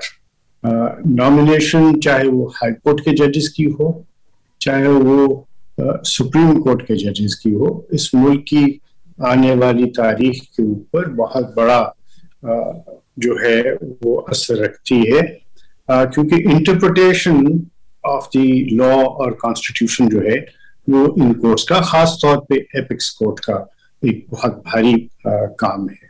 میں نے بغور سنا, مجھے انفارچونیٹلی چونکہ ڈاکومنٹس میں دیکھ نہیں سکا اور مجھ تک لو ڈاؤن بھی نہیں پہنچ سکا, تو میں قاصر ہوں ان چیزوں کے اوپر کامنٹ کرنے پہ جو میں نے دیکھی نہیں. یہاں پہ بات ہوئی ٹرانسپیرنسی کی, اور ہمیشہ ہوتی ہے. میں ٹرانسپیرنسی تو بالکل دیٹ از گیون سر. میں اس سے زیادہ ایک چیز کے اوپر ایمفسائز کرنا چاہوں گا, وہ ہے انفارمڈ ڈیسیژن. اور انفارمڈ ڈیسیژن کے لیے ازحد ضروری ہے کہ ہمارے پاس تمام تر ڈیٹا ہو, اور جو ڈیٹا پرووائڈ کیا گیا مجھے ایک خوشی بھی ہے, اور میں کمپلیمنٹ کروں گا سردار صاحب کو کہ انہوں نے اتنی عرق ریزی کے ساتھ اس کے اوپر کام کیا. اب جب ہم اس دونوں ڈیٹاز کو جو ہمارے پاس موجود ہیں اور جو آپ نے نکالا, میں اس سے جو ہے میرے ذہن میں یہ ایک ابہام سا ہے کہ کس طریقے سے اس سارے معاملے کو آپ جج کریں گے جب آپ کوئی لٹمس ٹیسٹ جو ہے وہی ابھی ہمارا نہیں بنا ہوا, اور ہم شاید ایک ہی سب طرف دیکھ رہے ہیں اور دوسری طرف نہیں دیکھ رہے, اور ہم صرف دیکھ رہے ہیں کہ ان کے فیصلے ہم نے جیسے پڑھے ہیں ان سے ہم کیا اخذ کر سکتے ہیں.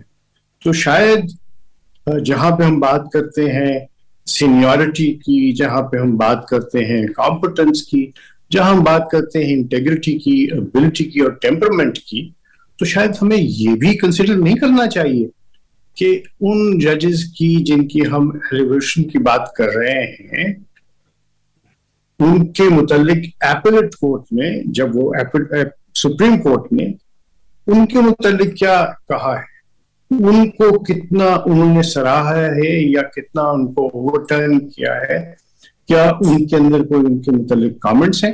تو شاید یہ ایک پہلو ہے جو ہمیں رولز کے اندر ضرور لکھنا چاہیے, یہ میری سوچ ہے. اور جب ہم دیکھتے ہیں جو ڈیٹا, اب میرے پاس تو کچھ موجود نہیں ہے کہ میں اس کو دیکھ سکوں, اور مجھے کوئی ضرورت نہیں ہے کہ اس کو ویریفائی کروں. جو سردار صاحب نے کہا ہے, جو انہوں نے کہا وہ بالکل درست, جس طرح آپ کے وہاں پہ ہیں وہ بھی ہیں, لیکن ہمارے پاس کوئی اس کو کمپیئر کرنے کے لیے نہ وقت ملا، نہ ہم نے اس کو اس طریقے سے دیکھا ہے۔ دوسری بات، اور میں سمجھتا ہوں کہ رولز کے اندر یہ چیز ہو، دوسری بات بہت ضروری یہ ہے، وہ یہ ہے کہ ہم جو ایگزسٹنگ ویکنسیز ہیں اس کے متعلق اپنے آپ کو کنفائن کریں، اور اینٹیسپیٹری ویکنسی کے لیے اس ویکنسی جب when it occurs, let's cross the bridge when we get there, sir. This is what my thought process is, sir. جہاں تک بات جو ان کی ٹیمپرمنٹ اور یہ ساری چیزیں ہیں، اس میں کالیگس اپنی جگہ پہ ہیں، لیکن بار کا جو امپریشن ہے اور بار کی ان پٹ ہے وہ اصل ضروری ہے۔ شاید اسی لیے آئین میں بھی ایک کردار دیا گیا ہے ریپرزینٹیٹیوز آف دی بار کو۔ اگر آپ اجازت دیں تو میں تھوڑا سا پانی پی لوں۔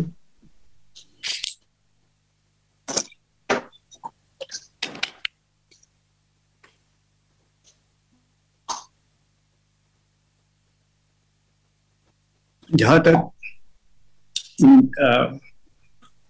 ریکمینڈیشنز کی بات ہے، وہ ریکمینڈیشنز جو ہیں وہ تو تابع ہوں گی جب ہمارے پاس ایک رولز کے ایک، جس کو میں کہوں گا ایک فرما کہہ لیجئے یا ایک کہہ لیجئے باکسز ہوں جن کو ہم ٹک کریں، اور اس میں شاید یہ مسنگ ہے ابھی تک کہ سپریم کورٹ نے ان آنریبل ججز کے متعلق، ان کی ججمنٹس کے متعلق کیا کہا۔ میں جہاں تک عثمانی صاحب نے اپنی رائے دی ہے وہ بھی بالکل لائق ہے، ان کا اپنا ایک امپریشن ہے اس بارے میں، اور جو میں ساری جو سینس لے رہا ہوں وہ شاید یہی ہے کہ اس میں ہم جلدی نہ کریں، اس کے اندر رولز میں جلدی کریں، رولز بنانے میں جلدی کریں، تاکہ ہم ایک انفارمڈ ڈیسیژن لے سکیں مل کے۔ اور جہاں تک ریکمنڈیشنز کی بات ہے، میں سمجھتا ہوں کہ جسٹس اسلام آباد ہائی کورٹ سے ہمیں ضرور کنسیڈر کرنا چاہیے جسٹس اظہر من اللہ کو، لیکن اسی طرح جب ہم کیسے رشید صاحب کو دیکھ رہے ہیں تو ہمیں باقی بھی ڈیٹا دیکھنا ہے کہ سارے معاملے۔ لیکن وہاں پہ بھی ایک بات میں ضرور کہنا چاہوں گا کہ ہمیں یہ بھی ملحوظ خاطر رکھنا چاہیے کہ جن صاحب کو ہم نامینیٹ کر رہے ہیں سپریم کورٹ میں، ان کے پاس کتنا عرصہ ہوگا سپریم کورٹ میں بیٹھ کے کوئی فیصلے کرنے کا۔ اگر وہ صرف 3 برس ہیں تو شاید وہ کافی نہیں ہوتا۔ ہمیں ضرور دیکھنا چاہیے کہ جب ہم سپریم کورٹ میں کسی کو لے کے آ رہے ہیں تو ان کے پاس سفیشینٹ وقت ہونا چاہیے تاکہ وہ بیٹھ کے اس کے اندر ایک جو پارٹیسپیٹری اور کلیکٹیو وزڈم میں دیر تک حصہ لے سکیں۔ تو میری مؤدبانہ گزارش یہ ہوگی کہ ان معاملات کو فی الحال آپ ڈیفر کر دیں اور رولز بہت تیزی سے بنائیں، اور ان رولز کے اوپر اگر ہمارے پاس وہ باکسز بن جائیں اس میں ہم ٹک کر سکیں تو بہت ساری باتوں میں ہماری بحث مباحثہ آئندہ نہیں ہوگا، اور ہم اس کے اوپر ایک فعال طریقے سے، ایک صائب طریقے سے اور ایک انفارم ڈیسیژن لے سکیں گے۔ میں شکر گزار ہوں کہ آپ نے مجھے موقع دیا کہ میں اپنی خیالات کا آپ کے ساتھ شیئر کر سکوں، اظہار کر سکوں۔ بہت بہت شکریہ جی۔ جسٹس قاضی فائز صاحب، آپ بات کرنا چاہیں گے یا اختر صاحب کے بات کریں گے؟ میں نے آپ سے گزارش کر دی ہے۔ اختر صاحب پھر آپ فرمائیے جی۔ بہت بہت شکریہ سر۔ سب سے پہلے میں بھی جسٹس سجاد علی شاہ صاحب کو ویلکم کہوں گا کہ وہ پہلی دفعہ کمیشن میں آئے ہیں، اور دعا کروں گا اشترا صاحب کے لیے کہ ان کو اللہ تعالیٰ جلد سے احتجاب کرے۔ سر میں بھی زیادہ ٹائم نہیں لوں گا کیونکہ کافی جو باتیں میں کہنا چاہتا ہوں وہ کچھ پہلے سردار صاحب نے اور ہمارے لا منسٹر صاحب نے جو ہے وہ کی ہیں. And I will also start with the seniority principle. یہ ابھی کی بات نہیں ہے، میرے خیال میں مجھے یہ 5واں سال ہے کمیشن، تیسرا چوتھا سال ہے کمیشن میں. شروع سے یہ ہم کہہ رہے ہیں، اور میں نہیں کہہ رہا ہوں، بار متفقہ طور پر تمام بار کونسلز اور تمام بار ایسوسیشنز یہ کہہ رہی ہیں رولز کے اندر امینڈمنٹ کا اور سینیارٹی پرنسپل کو ایڈہر کرنے کا، اور جہاں تک اس کے ساتھ کرائیٹیریا کا، کمپیٹنس کا تعلق ہے. اور یا 4 باتیں جو آپ نے اخذ کی تھیں ان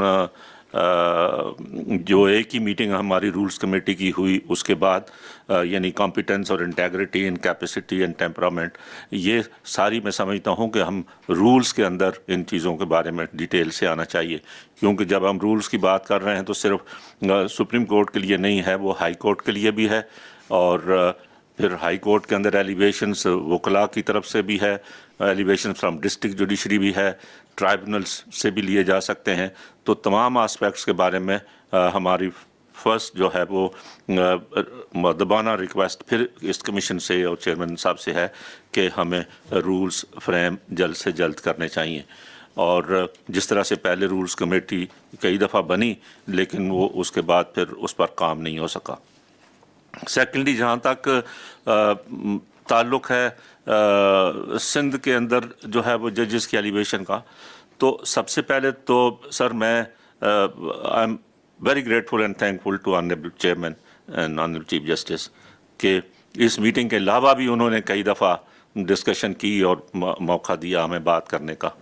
تو ہم نے یہ عرض کیا کہ یہ جو ہمارے چیف جسٹس صاحب ہیں سندھ ہائی کورٹ کے، ان کا notification as an ad hoc جج ابھی تک ہے، withdraw نہیں ہوا ٹو مائی نالج. اگر ان کا notification as an ad hoc جج ابھی تک ہے تو وہ ان کو یہ کیسے نہیں کہہ سکتے کہ وہ کمپیٹنٹ نہیں ہے ٹو بی اے جج آف دی سپریم کورٹ. تو اس لیے پہلے ہمیشہ میں یہ عرض کرتا رہا ہوں کہ بھائی پہلے ان کے بارے میں ڈیسائیڈ کریں کہ بھائی وہ، اور اگر اس کے بعد ابھی وہ ان کو پرماننٹ جج بنانے سے اگر وہ آنے کے لیے بھی انکار کرتے ہیں تو پھر آئی ایگری وتھ سردار صاحب کہ ان کے خلاف پھر کوئی اور کارروائی ہونی چاہیے. تو اس لیے پہلی چیز تو یہیں سے ہمارا سندھ ہائی کورٹ کے بارے میں مسائل جو ہے وہ شروع ہوتے ہیں. اور اسی وجہ سے پہلے بھی میں یہاں خوش قسمتی ہے ہماری سجاد علی شاہ صاحب بھی موجود ہیں اور سرمد صاحب بھی کہ ہماری ہائی کورٹ کے اندر کافی چیزیں ان کئی سالوں کے اندر جو ہے وہ یہ چیزیں ہو رہی ہیں. اور ججز کے اندر بھی، اور میں نے بغیر اس میٹنگ کے بھی کہا ہے کہ ایک عرصے تک ججز ٹی روم میں نہیں جاتے، ایک دوسرے کے ساتھ جو ہے وہ انٹیگونزم ہے. تو یہ سارا ڈپینڈ کرتا ہے لیڈرشپ پر کہ اگر چیف جسٹس صاحب جو ہے وہ کمانڈ رکھتے ہیں اور بورڈ ہیں اور چیزیں ہیں تو ہائی کورٹ کی فنکشننگ بھی بہتر ہوگی. میں سر کل میں نے ایک لیٹر ریسیو کیا ریزگنیشن، آج وہ اخبار میں بھی آ گیا ہے، کسی ایک سول جج کا، اور وہ سول جج نے جو ہے وہ 6-7-8 پیج کا لیٹر لکھا ہے، so nicely written letter, اور so he has analyzed the functioning of the judiciary, district judiciary Sindh میں. تو اتنی ہمارے ہاں خرابیاں پیدا ہو چکی ہیں کہ ان کو سر آپ کو اور اس کمیشن کو غور کرنے کی ضرورت ہے.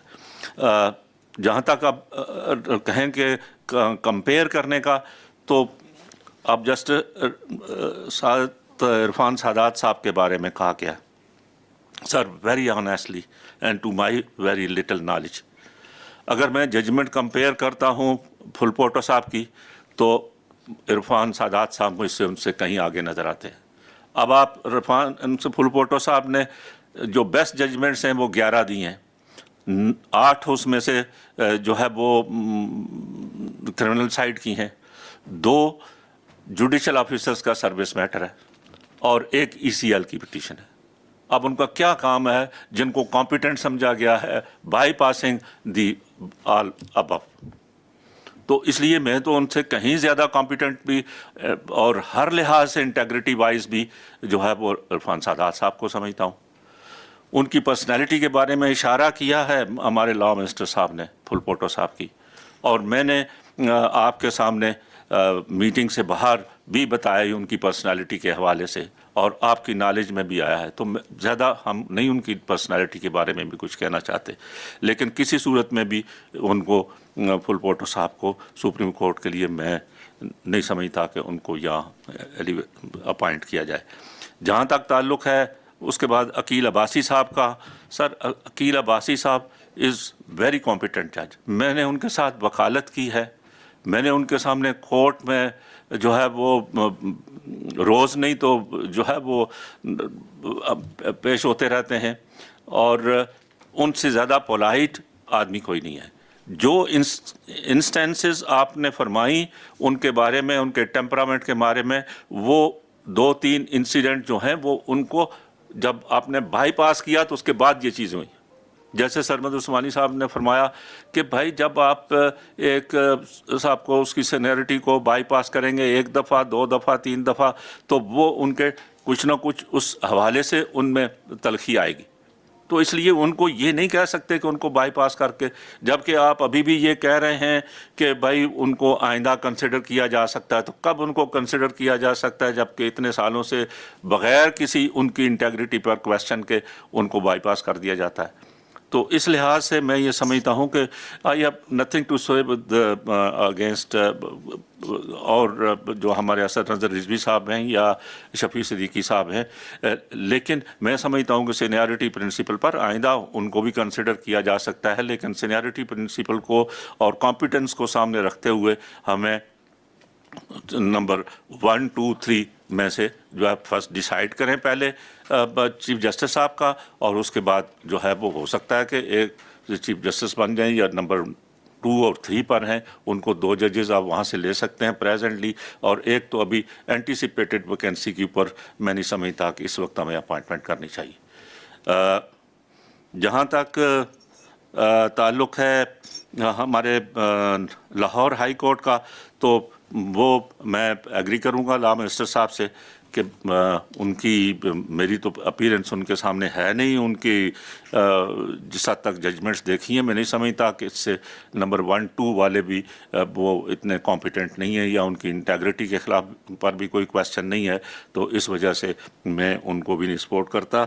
थर्डली जो कैसर रशीद साहब के बारे में कहा गया है वो ये बात सही है, मैं इससे एग्री करता हूँ कि जो नेक्स्ट 2 जजेस हैं उनमें उनकी सर्विस में सीनियरिटी में भी ज़्यादा फ़र्क नहीं है, तो उनको भी कंपेयर करके सब्सिक्वेंटली उनको फ़िलहाल डेफर कर दिया जाए।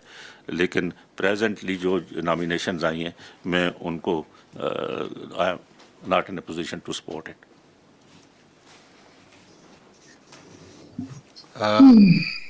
I think the first thing I want to say to all my colleagues over here is that एक साथी सर जी प्लीज सर एक 10 बजता, आई एम सॉरी मैंने एक चीज़ रही सर, मेरा एक और भी अर्ज़ करना था कि लाहौर हाई कोर्ट में हमने गो कि ये सही फरमाया गया है कि कोई हमारा प्रोविंशियल कोटा नहीं है, लेकिन अगर पिछली सारा भी अगर आप उठा के देखें एनालिसिस करें तो ओवरवेलमिंगली लाहौर हाई कोर्ट से 7 जजेस रहे हैं, सिंध हाई कोर्ट से 5 जजेस रहे हैं, 2 जजेस जो है वो पेशावर हाई कोर्ट से, 2 बलूचिस्तान से, तो एक इस्लामाबाद हाई कोर्ट से होना चाहिए। मैं समझता हूँ कि ये फ़िलहाल तो हमें पंजाब से लेने की बजाय ऑलरेडी 7 जजेस लाहौर हाई कोर्ट से सुप्रीम कोर्ट में हैं, और अगर ये अपॉइंटमेंट आप इस्लामाबाद हाई कोर्ट से करेंगे तो I request that.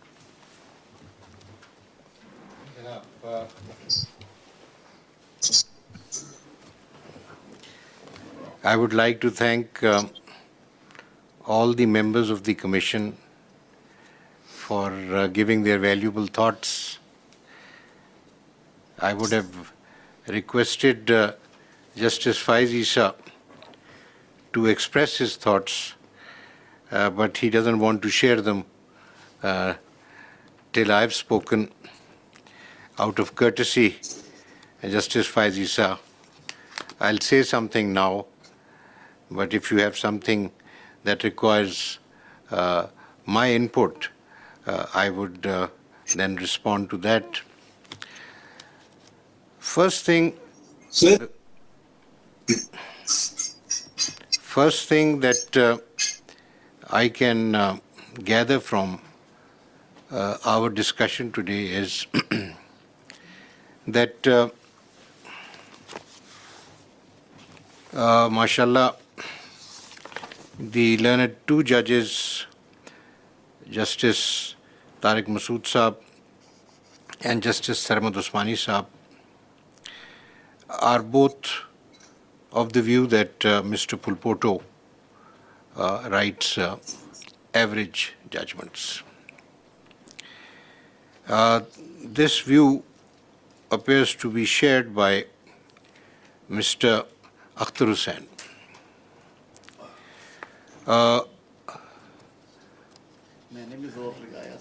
And Mr. Tarar, Azam Nazir Tarar also is of the same view. I respect that view. And so I think one thing we can decide is that we will not press his name.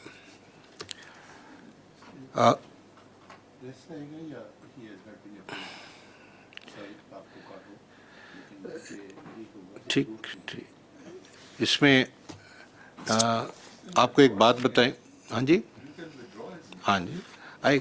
I can you see remember Sardar Sahab, we are talking about a High Court judge and we have to respect their sentiments also in the way they are treated, just like Mr. Akhtar Hussain and Justice Sarmad Usmani Sahab have spoken about how the temperament of Justice Aqil Abbasi may have been affected by the events that have taken place in the recent past.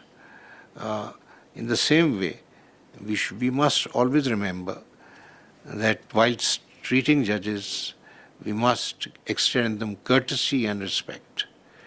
Pulpoto Sahab is a judge at serial number 7 of the Sindh High Court. He is doing good work. He did not come to us for recommending him.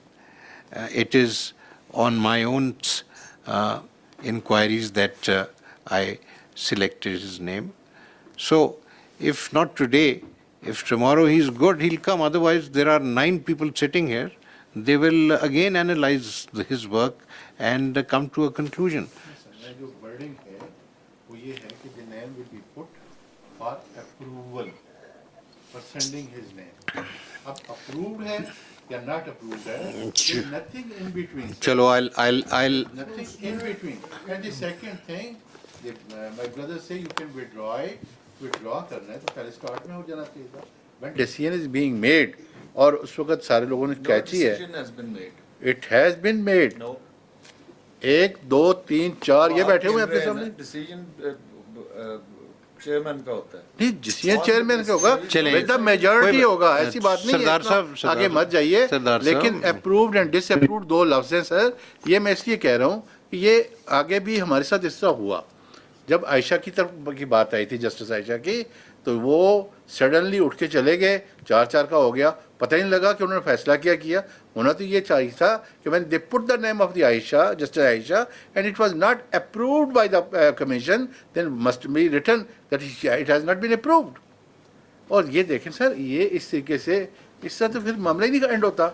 रोज़ दूसरे दिन फिर वही बंदे आ जाएंगे जी, तीसरे दिन फिर वही बंदे आ जाएंगे. आ सकते होंगे तो मुझे कोई इतराज़ नहीं है, लेकिन एटलीस्ट टुडे जो आज वर्ड है वो ये है कि their name has been disapproved. बस दिस यू नीड, यही मिनट्स में आना चाहिए. Chale, we'll keep that in mind. Thank We'll keep that in mind. You feel very strongly about this because you did the same thing when we had said the same thing when we had the Sindh High Court elevations in mind under consideration. And I understand your point of view.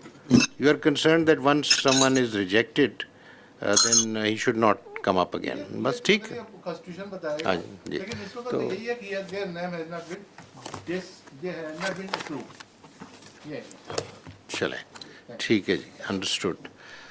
Now, with respect to the other names, the suggestion which appears to have been made is that we should settle the rules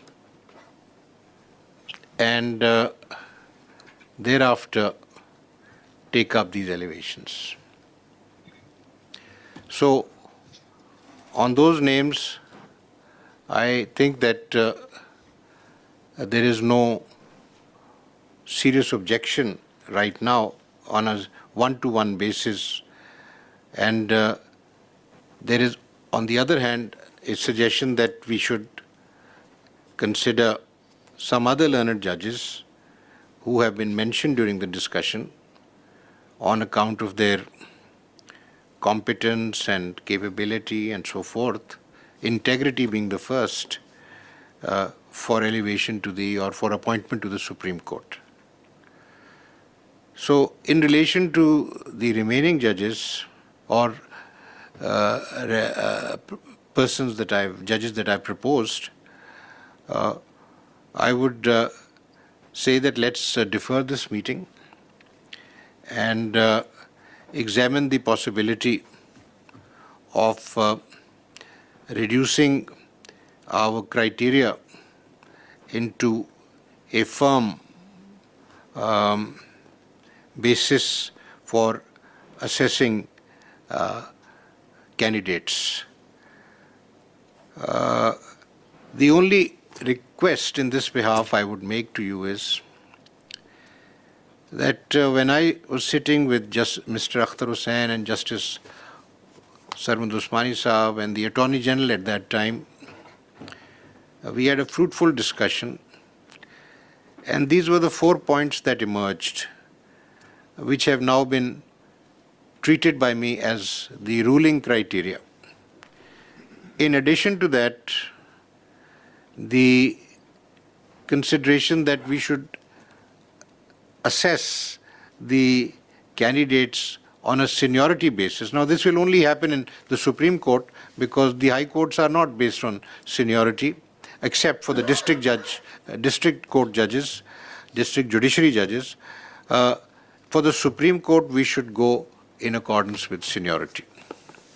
Now, I have tried to subscribe that principle in making my proposals. I've tried to give reasons favoring the candidates I have recommended and the learned judges who have been bypassed. The difficulty I was facing, and this I want to share particularly with Sardar Tariq Masood Saab, because he has been very vociferous about this, and so also Mr. Akhtar Hussain, who has also voiced the feeling of the bar. The difficulty is that once you have the criteria, you cannot turn it into an objective thing. Many of our considerations are subjective. In terms of integrity, I think all of us agree that there should be zero tolerance. Any judge of any quality, however superior, cannot be tolerated unless he is pure and honest. So, on integrity, we don't have a problem. On competence, we already have different views about different judges.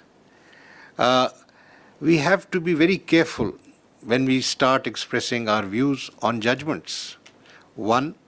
And number two, we have to keep in mind the kind of work we have in the Supreme Court. Seniority in the High Court is on account of their induction. The appointment to the Supreme Court is on account of their excellence in all the different attributes that are required in a judge of the Supreme Court.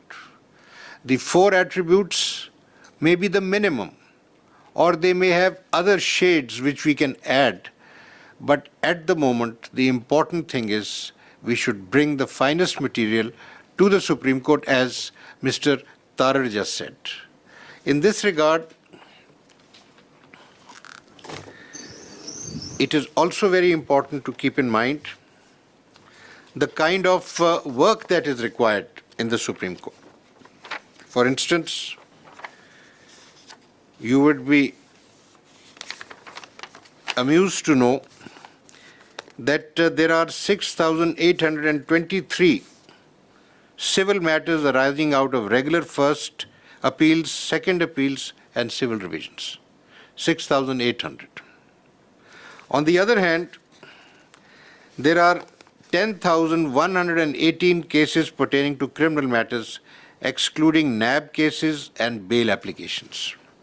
In 2019, we were informed that the criminal cases in the Supreme Court have ended and they have been finished. No pending case. Actually, what was stated was about the criminal appeals that were pending. But we have thousands of criminal petitions that are still pending.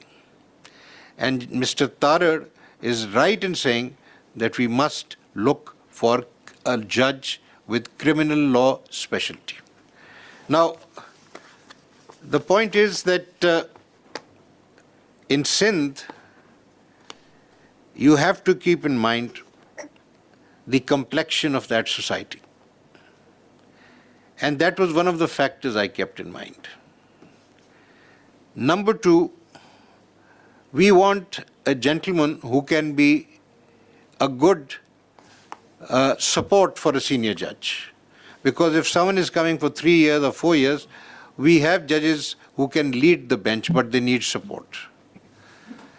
What has happened, transpired today is that persons amongst members of the commission who are familiar with criminal law, they have opined that the quality of appreciation of law as well as record and evidence in Mr. Fulpoto's judgments is very average. Now, my understanding from my conversations with people was different. Conversations with persons who were dealing with him as advocates or as judges. But I respect that, and so I think to that extent we should go by the opinion. Insofar as the rest of your desires or wishes are concerned, please understand that from day one we cannot lay down something and then discover that it's a straitjacket. It is constraining us. It is far better to discuss things like this. For instance, in the Supreme Court, we decide questions of law, in constitutional matters, in civil matters, complicated questions of law, complicated questions of, for instance, tax, regulatory matters that come before us. And we are resolving those issues, so we need judges who have that capacity to interpret the law. One, we need judges who have capacity to deal with pure civil law. So we have to make a mix and at the same time observe the kind of ratio that has been in practice in the Supreme Court for representation from different provinces. In 1997, the Number of Judges Act, Supreme Court Number of Judges Act 1997 laid down that there will be a Chief Justice plus 16 judges. Now I was looking at a chart that I have that to start with in 97 we only had 13 judges. The first time we had 17 judges was a few months later, but then again it fell down. It fell down to 12 in 2000 and then it rose back to 17. The ratio, as Mr. Akhtar Hussain just mentioned, and I showed in this chart, for Sindh is mostly 5 judges. And for Punjab, it is mostly 7 and even 8 judges. At times, we have had 8 judges, one of them being an ad hoc judge. And this is how it's been going, 7 to 8. Balochistan has mostly had 1 or 2, and in the year 2009 until the year 2011, we have had 3 judges from Balochistan. but back to one in 2011. And 2013 and 14, for some reason, there was no judge from Balochistan. So the figure has been varying, but there is a certain ratio to which the numbers would come back. I want you, gentlemen, to understand that instead of treating this thing as one unity, we must respect the provincial entitlements. This has been done as a convention by the Supreme Court. So on that basis, what I suggest is we should be thinking of increasing the numbers. I have been thinking about this, and if you gentlemen agree, endorse my point of view, and I can approach the government for legislation, for the amendment in the Act, so that we can have a couple of more judges. This will give us more freedom. And in any case, with 50,000 cases pending, we need more work to be done, which requires more hands. So that's the other thing. But I would request you that putting down things in rules immediately is a difficult thing. It's not that easy. If we sit down and start analyzing the different facets of a judge's character, his disposition, his work, and so forth, we might, with experience, be able to refine that. Today, I have seen that the analysis of judgments by Justice Tariq is excellent remark. But incidentally, I have done the same analysis, and I'll just give you the figures. That how many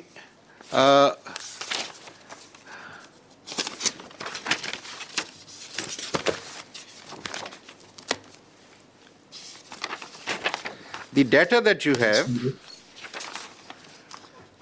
from the data provided by the learned judges, and these are judges, all the judges from the Supreme Court and all the judges from the Lahore High Court, but obviously only one judge from the Peshawar High Court. Sir, one of the lowest figures for reversal of judgments by the Supreme Court is for Sayyid Hassan Azhar Rizvi. He has had the finest record in terms of judgments. Mr. Nadeem Akhtar, who is a very fine judge, sir, 15.8% of his judgments were reversed. And I'm basing it on the written data provided by him. If I go to Pulpoto, it is 18%. Oh. And Shahid Waheed is 7%. But when I look at the result of Shujaat Ali Khan, it is less. But you look at his work. What is the diversity? Most of his work is in writ petitions. He's deciding rent matters and writ petitions, family matters and writ petitions. The main thing is the core work lies in appeals or revisions. He hasn't done that. He's never worked really on the civil side. So what we do today is, let me request all of you to apply the same criteria. If you need more data, I'll bring the data. But if you connect it with the framing of rules, that will take time. We will be short of 5 judges next month. And we have 50,000 cases to decide. My request to you, gentlemen, is to apply your minds the way you have applied today, so that we make positive progress. When we evaluate the next candidates, give me any more criteria, any more data that you want, I'll put it together. And you know, the other thing which I must inform you about is that on account of the criticism that our registrar has faced, he has gone on leave. And he's told me, sir, I'm a grade 22 officer, I've had a good career. I can't work in these conditions. What is the result, Sardar Tariq Masood Sahab? Sir, I have written all this material. I had no assistance.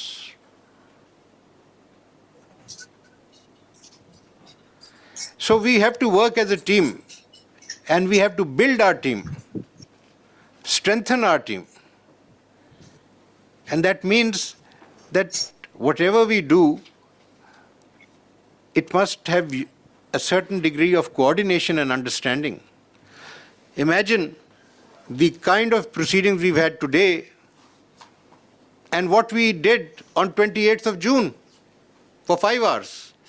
I'm so grateful to each one of you for being focused and for being so clear in your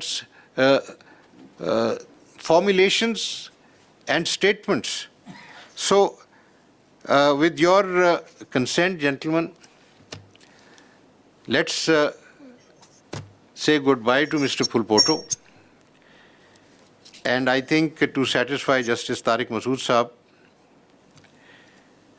we would say that he has been considered but not found fit for elevation.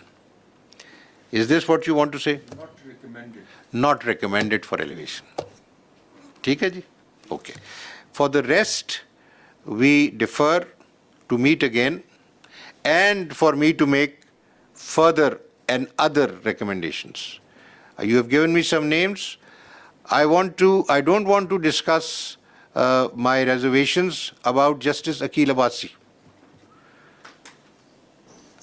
I have material on that. Mr. Akhtar Hussain knows about it. And Mr. Tarar knows about it. And I have mentioned to some extent Justice Tariq Masood Saab also knows about it. But today I will tell you that I will meet him personally and I will form an opinion about him. If necessary, I will request one of my colleagues in this commission to join me and we can have an exchange with him, exchange of thoughts and so forth. And I'll come back and report that. In an informal meeting, without a formal meeting, I'll inform you what I have respect for him. I mean, I have no connection with Karachi, no personal likes or dislikes, but I go by the record. I know of 3 incidents which took place, but agreed, Mr. Akhtar is right, all these incidents took place after he was bypassed. Okay? Let's see if it is workable. Otherwise, I'll place that material before you and you can think about it. जी जी इसको दबा दें. I don't want to change your opinion or to contradict Sardar Saab. But one thing I'll say that Mr. Fulpoto, I know him personally. He was with me on the bench for 6 years. अच्छा. And his honesty is beyond question. Tariq साहब सरदार साहब को जो खबर मिली है मैं वो उसकी हद तक क्योंकि इन्होंने ये बात यहाँ कही है तो I wanted to bring this कि देख नहीं सरदार साहब ने जो बात देखे ना वो इन्होंने अगर कोई इंफॉर्मेशन नहीं देखे वो मैंने एक आई जस्ट वांटेड टू मैं इनको कॉन्ट्रडिक्ट नहीं कर रहा पहले मैंने ये कहा है मैं किसी को कॉन्ट्रडिक्ट नहीं कर रहा बट जब ये एक बात आई है इंटीग्रिटी पे तो I just wanted to bring it on आप बिल्कुल ठीक कह रहे हैं and it will be very hurtful for him. Yes. ये अगर ऐसी बात आप देखें ना सबको डेफर कर रहे हैं आप उसको वो कर रहे हैं और आपने 4-4 का वोट है इस वक्त तो फिर आप उसको ड्रॉप कैसे कर रहे हैं 4-4 का वोट है अनलेस यू देखे ना इस तरह करें सबके लिए वोट मंगवा नहीं तो देखे ना ये यही बात है ना एक ही हद तक आप ये चाहते हैं नहीं मैंने देखिए तारिक साहब आप गुस्सा नहीं करें प्लीज मैं आप चलें we are adjourning now because No, I have not spoken. Sir, at least hear me. You can't do this. You had agreed to let me speak. बैठ जाइए, ठीक If है। you are going to do this, then Qazi I'm साहब going ठीक है, to. आप फरमाएं जी, फरमाएं। आप please बताइए क्या कहना चाहते हैं। नहीं जरा मुझे आपने जब अग्री कर लिया उठ के चले जाए, ये तो सही नहीं है। अच्छा, thank you very much honourable chief justice. Shah साहब अगर तशरीफ रखें तो मैं कंटिन्यू करने की इजाजत दे। Sir, first things first, I like to call a spade, and maybe I'm not so flowery in my language, but never to my conscious knowledge say anything wrong. Anticipated vacancies are an illegality and unconstitutional. Look at the people in this room. Can they even contemplate violating the Constitution of Pakistan? The first point. The second point is on Article 206, seeking opinions from certain judges and not from certain judges, or certain judges unilaterally writing to the Chief Justice. I don't want to be here. Sir, there was a time when you asked me this, maybe even now, I would have said the same thing. Does that mean anything? Are we making 206 redundant? If a person asks and he says, yes, I want to be there, well, probably that's a disqualifying factor. The Constitution has provided a solution. You don't ask, you don't hear a person, sir, I want to become a judge of the Supreme Court. Sir, I don't want to become a judge of the Supreme Court. If you start doing this, we are violating the Constitution of Pakistan. We're talking about conventions. Here I'm talking about the letter of the Constitution. Please do not violate the Constitution. Please let us not rewrite the Constitution. I don't have such powers, nor do I claim such powers. Then we have spoken about, there is another aspect. We immediately disregard the Chief Justices. After all, sir, you sit there because of being senior most. Your predecessors sat in your chair because they were senior most. Of course, the answer will come immediately. The Constitution provides that. Let us then not see the spirit of the Constitution and other reasons in the Constitution. Who sits on the Supreme Judicial Council? The junior most judge in this High Court? No. Two senior most Chief Justices. Why? That is the spirit of the Constitution. Two senior most Chief Justices. They can remove the judges in this room, but they are not fit to be appointed as judges to the Supreme Court. What irony. So if we are going to innovate, I do not like innovating with the Constitution or playing with the Constitution. I go by the letter of the Constitution. When that is not available, I look elsewhere in the Constitution. When that is not available, I look to the spirit of the Constitution. What does a Chief Justice bring to this court? Chief Justice brings experience as a Chief Justice. I could call myself a fairly successful lawyer, but what I learned as Chief Justice, I never would have learned as a judge. I had to deal with so many other matters. You know it. And all those who've been Chief Justice know it as well. It's altogether a different ball game. So we are saying, Chief Justices, you have gained such valuable experience. You can remove us sitting on the Supreme Judicial Council, but you're not fit enough to be brought here.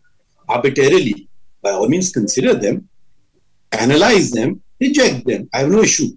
Bypass them, whatever word you want to use. But let's not first in army faction say, who wants to, you are volunteering for the job. No, sir. This is, first of all, we are all, and I respect each and every one of you, great learned constitutional minds. If I was known for any capacity, it was certainly not criminal law which brought me to the Supreme Court. But what was I made to give? What work I was given for 2 years? Criminal work. The areas of my expertise I was not given. So to again penalize a Chief Justice or judge, oh, but he hasn't done this work. Is it his fault that he's not done this work? You're not addressing that. Naturally, can Akil Abbasi or can Pulpoto or whoever say, I want to be given that work? I considered Sardar Saab as an expert in criminal law. He sat with me in a civil law, and I was stunned. His ability. I mean, for a person of this experience, it doesn't require much to shift gears. I hear cases of a law I've never heard about. And you need analysis, you need analytical skill. It is not after 40 years of learning, if you can't do that, and if you don't know basics of civil law or basics of criminal law, then sorry, sir, you don't want to be elevated to the Supreme Court. You should be shunted out of the judiciary, full stop. I was stunned with Sardar Saab's analytical skills on civil law. I had the opportunity, brief, pleasant opportunity to sit with him. As far as temperament, we are stressing temperament a lot. Sir, I have sat with some chief justices. Shall I mention their temperament? They were obnoxious. What to speak of a good temperament? Sir, I corrected them. How many of us did? Sir, there are people in this room. I say with the greatest respect, don't mind my saying so. When they spoke, मैंने बाद में कहा मैं भी डर गया आपके बात करने से. पता नहीं वकील और litigant का क्या बना होगा. Not that that was a style of speaking. It wasn't that they were downplaying it. But I got scared. I said, sir, khaiye to hai. So please, there is no disrespect intended, and that's why I'm not naming them. So let's not make these artificial constructs and then fit a square into a round hole. So that is not on. And so with the greatest of respect and humility and the greatest of respect that I hold you in, you don't have the unilateral power to nominate anybody. You are equal. We, all of us, nominate, not you. Then we, all of us, carry one vote and decide. Hopefully it doesn't come to ballot casting and winning and losing. This is not about winning and losing. This is looking to the future. Now you are bypassing chief justices and senior judges. I have the chart before me, and I just opened it on the internet. And take, for instance, Balochistan. Balochistan, the senior most and the chief justice and the senior most judge will retire in a couple of years. There cannot be better judges in the entire high courts of Pakistan than they are.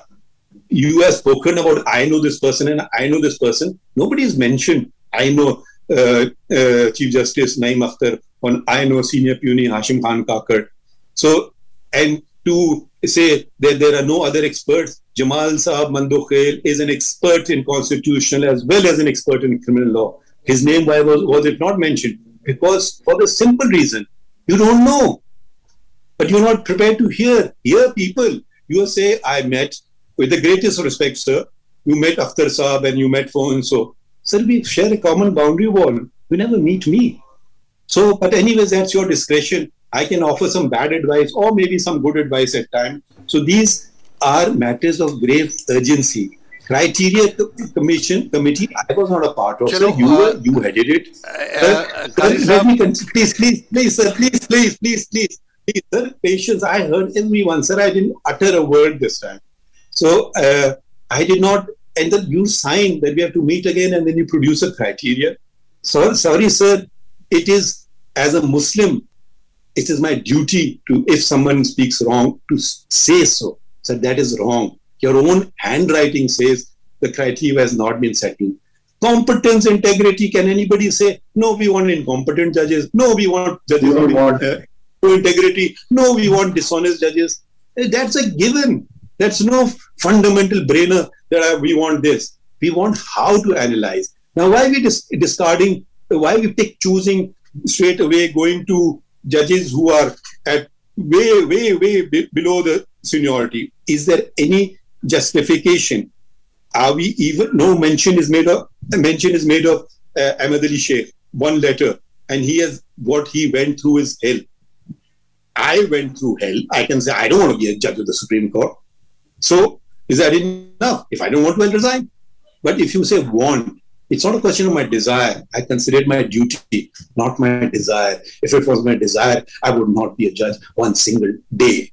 I have become a judge. Now I'll do my duty. Sir, चले ये my dying आप breath. काजी साहब sir जरा 2 minute और बात करने दें। काजी साहब अब ये इसको आप मुकम्मल करें ना। हम बात तो आपकी हमने मान के एक प्रॉमिस आप करें। आप एक प्रॉमिस कर दें मुझे कि जब आप इस्लामाबाद आते हैं तो आप इस अंदाज में मेरे साथ बात करेंगे जैसे आप कर रहे हैं, तो फिर इंशाल्लाह देखना कि हमारी कितनी आपस में डिस्कशंस होंगे। मेरा अंदाज सर बहुत अच्छा है। आप भी थोड़ा सा मेरा अंदाज और हम सरदार कबूल कर तारिक लें तो साहब को मुझे भी बहुत बिठाएंगे अपने साथ। अच्छा चलिए ठीक है सर, मैं अब मुझे जरा से बात करने दें। मैं चाहता हूं कि ये हम मुस्तरद करें इस बात को कि honourable chief justice has the sole discretion to appoint जजेस।